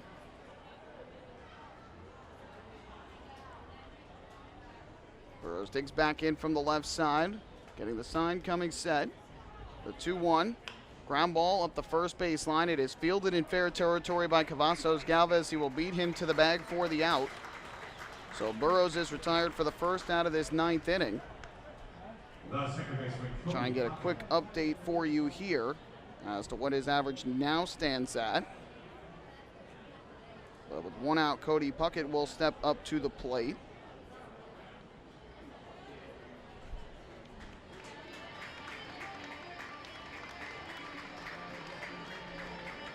Yavoli going to come out of the ball game here. They're going to call on a right-hander for the Barnstormers. We'll take a break and come right back as the Barnstormers lead at 11-0. Bases empty, one out here in the ninth inning.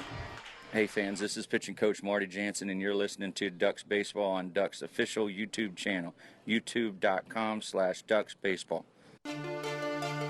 North Shore LIJ Southside Hospital in Bayshore is the healthcare heart of our community. We provide outstanding healthcare right here at home with centers of excellence in cardiology, orthopedics, neurosciences, women's health services, and much more. Experience counts, and North Shore LIJ Southside Hospital has been around for nearly a century of care. For more information, please call 631-968-3000 or visit us on the web at www.nslij.com. The results are in.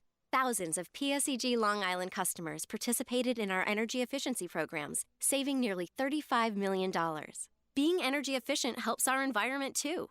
Together, we've eliminated 21,000 cars worth of emissions in 2014. Thank you, Long Island. We're all making a difference. Discover how we're improving every day to bring you better service at www.pseglyny.com/efficiency.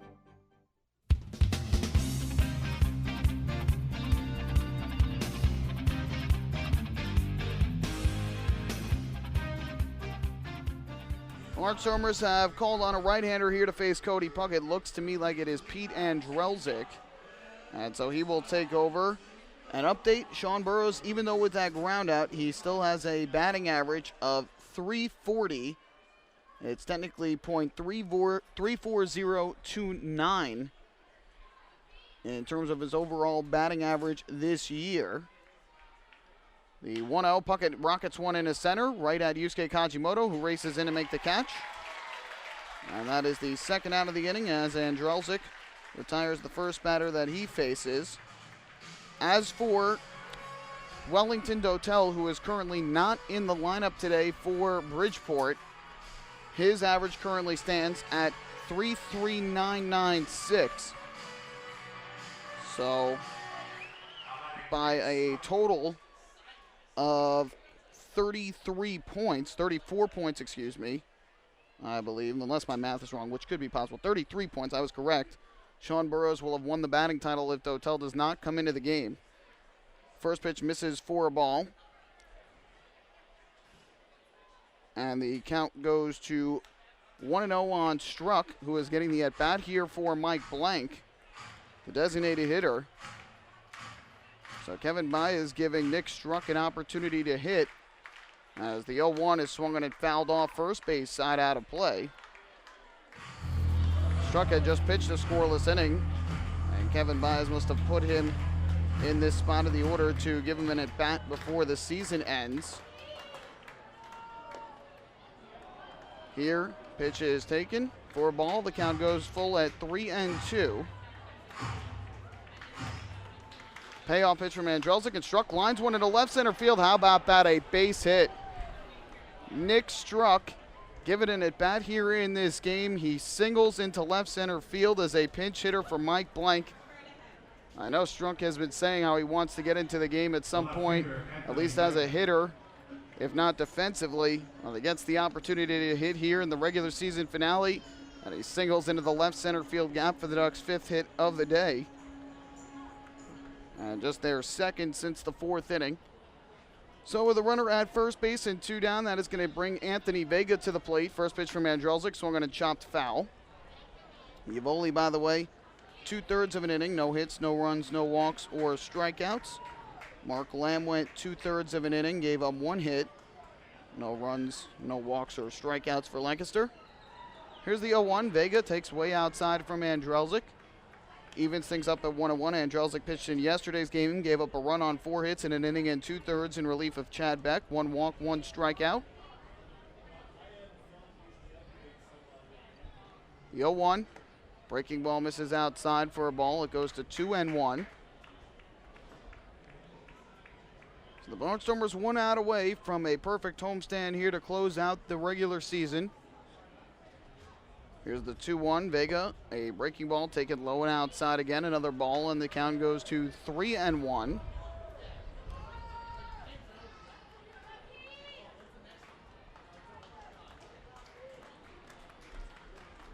Pitch on the way. That is taken low and outside for ball 4. So Anthony Vega draws a 2-out walk. Just the second walk of the day drawn by the Ducks. It's another Municipal Credit Union walk with a purpose. Every time the Ducks batter walks, the Quackerjack Foundation wins.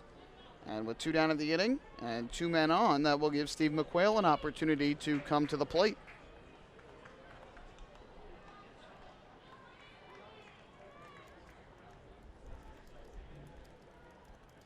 First pitch to McQuail, chopped on the ground foul, third base side.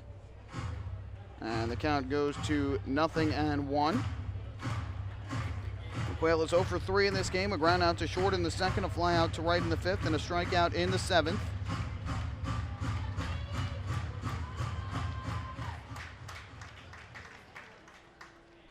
Pitch on the way, taken for a called strike, and McQuail quickly behind in the count, 0-2.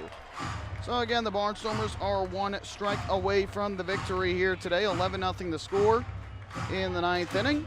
Many of the fans rising to their feet at Clipper Magazine Stadium. The 0-2, and McQuail takes low. And Drelzik missed, and the count goes to 1-2. Before the game, Drelzik was awarded the Community Man of the Year award for the Barnstormers. I believe he also received another award, but that was right after we started on the pregame show. Didn't hear what it was. He's been a big player here for the Barnstormers this year. The 1-2 pitch on the way. McQuail swings and lines one to third. It is caught by Luke Hughes. This ball game is over. And the Barnstormers complete the 4-game sweep as they take the regular season finale by a final count of 11-0. In the inning, no runs, 1 hit, 2 left on base for the Ducks. The very difficult road trip to Pennsylvania comes to a conclusion. But for the Ducks, they have the postseason on their mind, and they will head back home to Bethpage Ballpark this evening and will begin preparing for the playoffs on Wednesday night, which opens against the Somerset Patriots. Don't go anywhere. Post-game shows coming up next. We'll recap this game and hand out the Player of the Game award. Hi, this is manager Kevin Baez, and you're listening to Ducks Baseball on the Ducks official YouTube channel, youtube.com/DucksBaseball. James Simmons is going back. He is looking up, and on the Park Night, that one is gone and reaches a kennel in Central Islip. That was another home run for the Ducks. And Duck fans, what's more fun than a home run that helps the Ducks win a game? How about a homer that helps the community win? Chappie's Funeral Home and the Long Island Ducks have once again teamed up for the Chappie's Home Run Challenge. If the Ducks hit 100 homers this season, Chappie's Funeral Home will donate $5,000 to the Quackerjack Foundation. So every time a Ducks hitter goes deep this season, watch for the Chappie's Challenge home run count on the scoreboard. And if we reach 100, we're all a winner. Chappie's Funeral Home, where caring for others is a family tradition.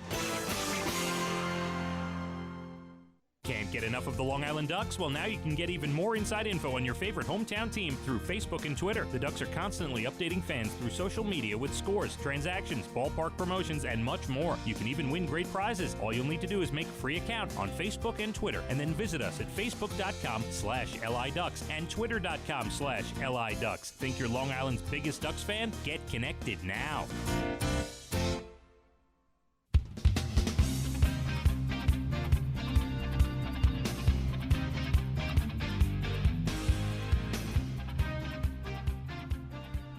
Back here at Clipper Magazine Stadium today, where the Ducks fall by a final count of 11-0 to the Lancaster Barnstormers. The Barnstormers completing the 4-game sweep of this series. The Ducks finishing the road trip at 1-6. But ultimately, one thing that needed to be accomplished on the road trip was accomplished. The Ducks clinched a spot in the playoffs, and they will open up the Liberty Division Championship Series on Wednesday night at Bethpage Ballpark against the Somerset Patriots. Let's recap this game. It started off with the Barnstormers taking the lead in the bottom of the first inning against Duck starter Bruce Kern. First batter of the game was Lance Sawatsky. He hit a solo home run down the left field line, his 20th of the season, becoming the 4th Barnstormer to join the 2020 club. And so Lancaster took a 1-0 lead, and they would take that lead until the 4th inning when Bruce Kern in that inning gave up a double to Brian Cavazos-Galvez to start the inning. Later in the inning, Cavazos-Galvez stole third, and on the throw down to third by Alex Marquez, the ball skipped into left field. The error produced a run, and the Barnstormers had a 2-0 lead after 4. That took us to the 5th inning, and in the 5th, that's when the Barnstormers broke out in a big way. Bruce Kern started the inning with a strikeout of Juan Apodaca, but gave up a 1-out double to Tyler Bortnick. Kevin Baez then went to his bullpen and called on left-hander Joe Bircher to come in and pitch for the Ducks, facing Lance Zawatsky to set up a lefty-lefty matchup. And Bircher, in a tough at bat, allowed a double down the right field line that scored Bortnick and made it a 3-0 game. Bircher stayed in to face Kajimoto, and Kajimoto lifted a 2-run home run over the wall in left field. For Kajimoto, his 3rd home run of the season, and the Barnstormers at that point with 3 more runs took a 5-0 advantage. That's when Kevin Baez took Bircher out of the game and called on Ian Marshall. Marshall walked Cavazos-Galvez, walked Rivers, then allowed a 3-run home run to Luke Hughes, his 12th of the year. And all told in the inning, 6 runs on 5 hits for the Barnstormers, and they opened up an 8-0 lead. They would add 2 more in the 6th inning against Ryan Kushmal after he hit a batter and gave up a single.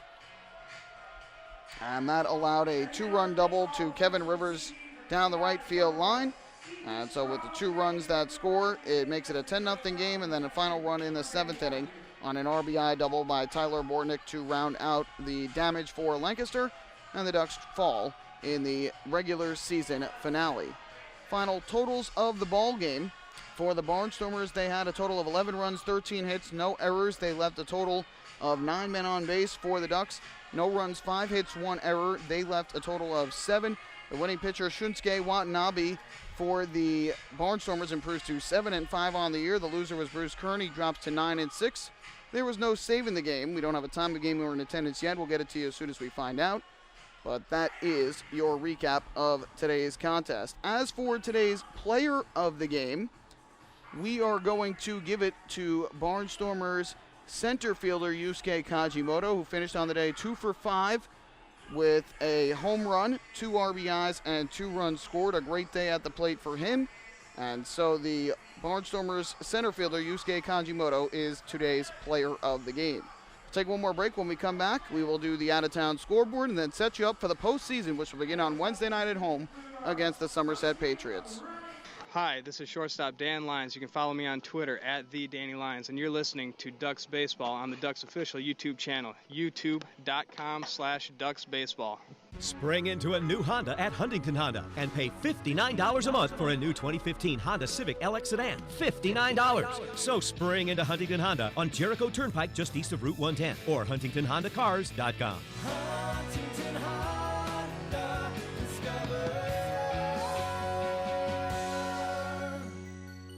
the difference. Auto 24-month lease, total due at inception. Civic $31.90 includes bank fee, first month's payment, no security deposit. Taxes, DMV, title fees extra with excellent credit through HFS. Family fun every time. Beautiful evening for baseball. Big action every time. He reaches up, it's gone! Great value every time. And the Ducks have won it 7-1. The Ducks schedule is loaded with new promotions this season, and with an average ticket price of just $10 and free parking, there is no better value on Long Island. For game times and tickets, visit liducks.com. Long Island Ducks Baseball. Good times every time.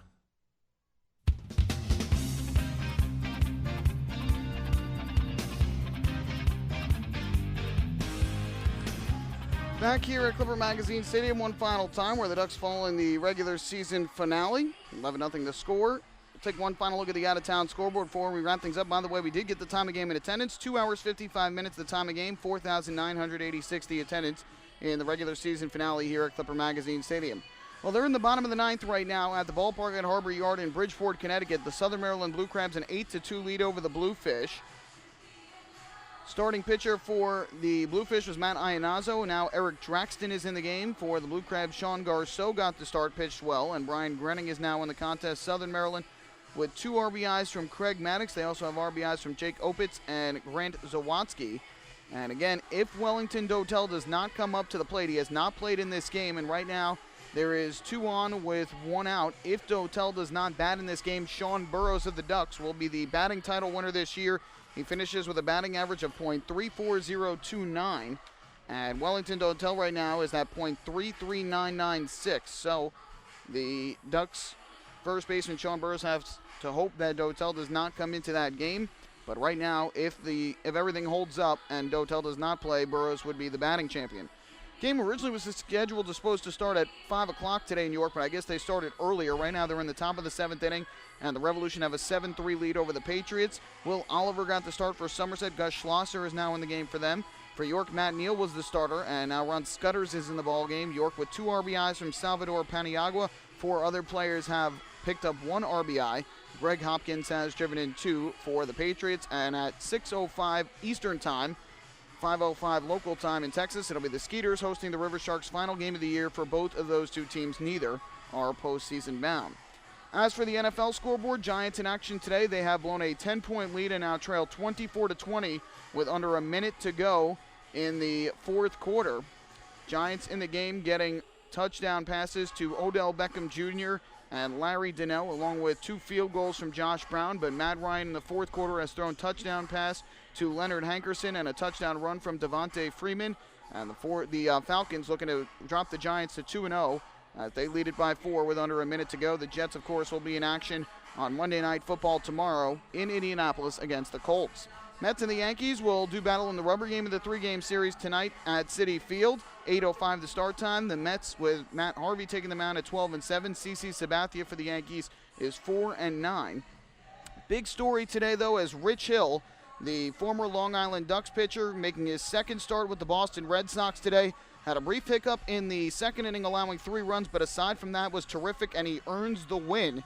His first win in 2 starts back with the Red Sox in the major leagues as a starter, coming a month after pitching for the Ducks. And he goes 7 innings today, gives up 7 hits, 3 runs all earned, no walks, and struck out 10 back-to-back starts for the left-hander with 10 strikeouts in 7 innings. So congratulations to Rich Hill, a tremendous milestone for the lefty as the story for him keeps getting better and better. And at 5 o'clock today out at Providence Park in Portland, Oregon, it'll be the Red Bulls facing the Portland Timbers.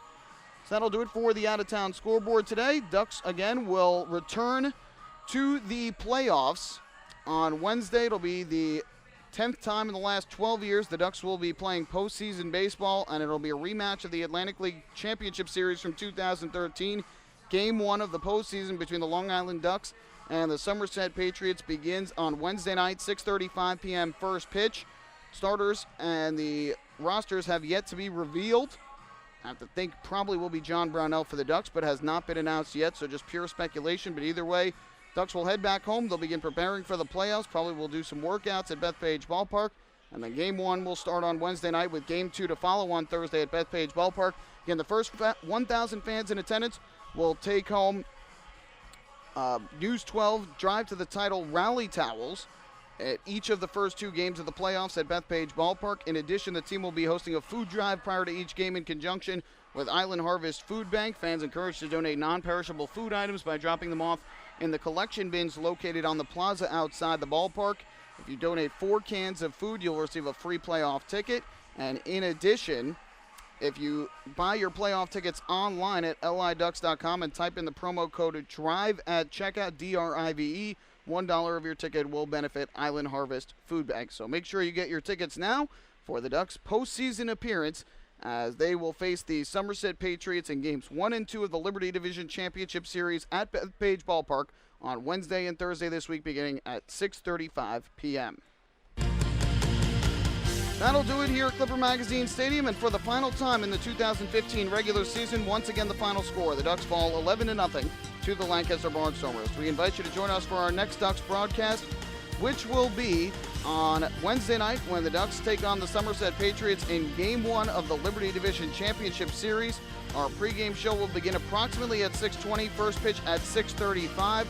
You can follow all the action right here on the Ducks official YouTube channel, youtube.com/DucksBaseball, and online at liducks.com. We'll bring you all the playoff action with live video and audio from Bethpage Ballpark in Central Islip, New York. My name is Michael Pollack. Thank you so much for joining me on your Sunday afternoon and all regular season long. I hope you enjoyed the broadcast. Have a great rest of your weekend. We will see you at Bethpage Ballpark on Wednesday night for Game 1 of the 2015 Liberty Division Championship Series between the Ducks and the Patriots. Have a great rest of your weekend, everybody. Good evening and so long from Clipper Magazine Stadium in Lancaster, Pennsylvania.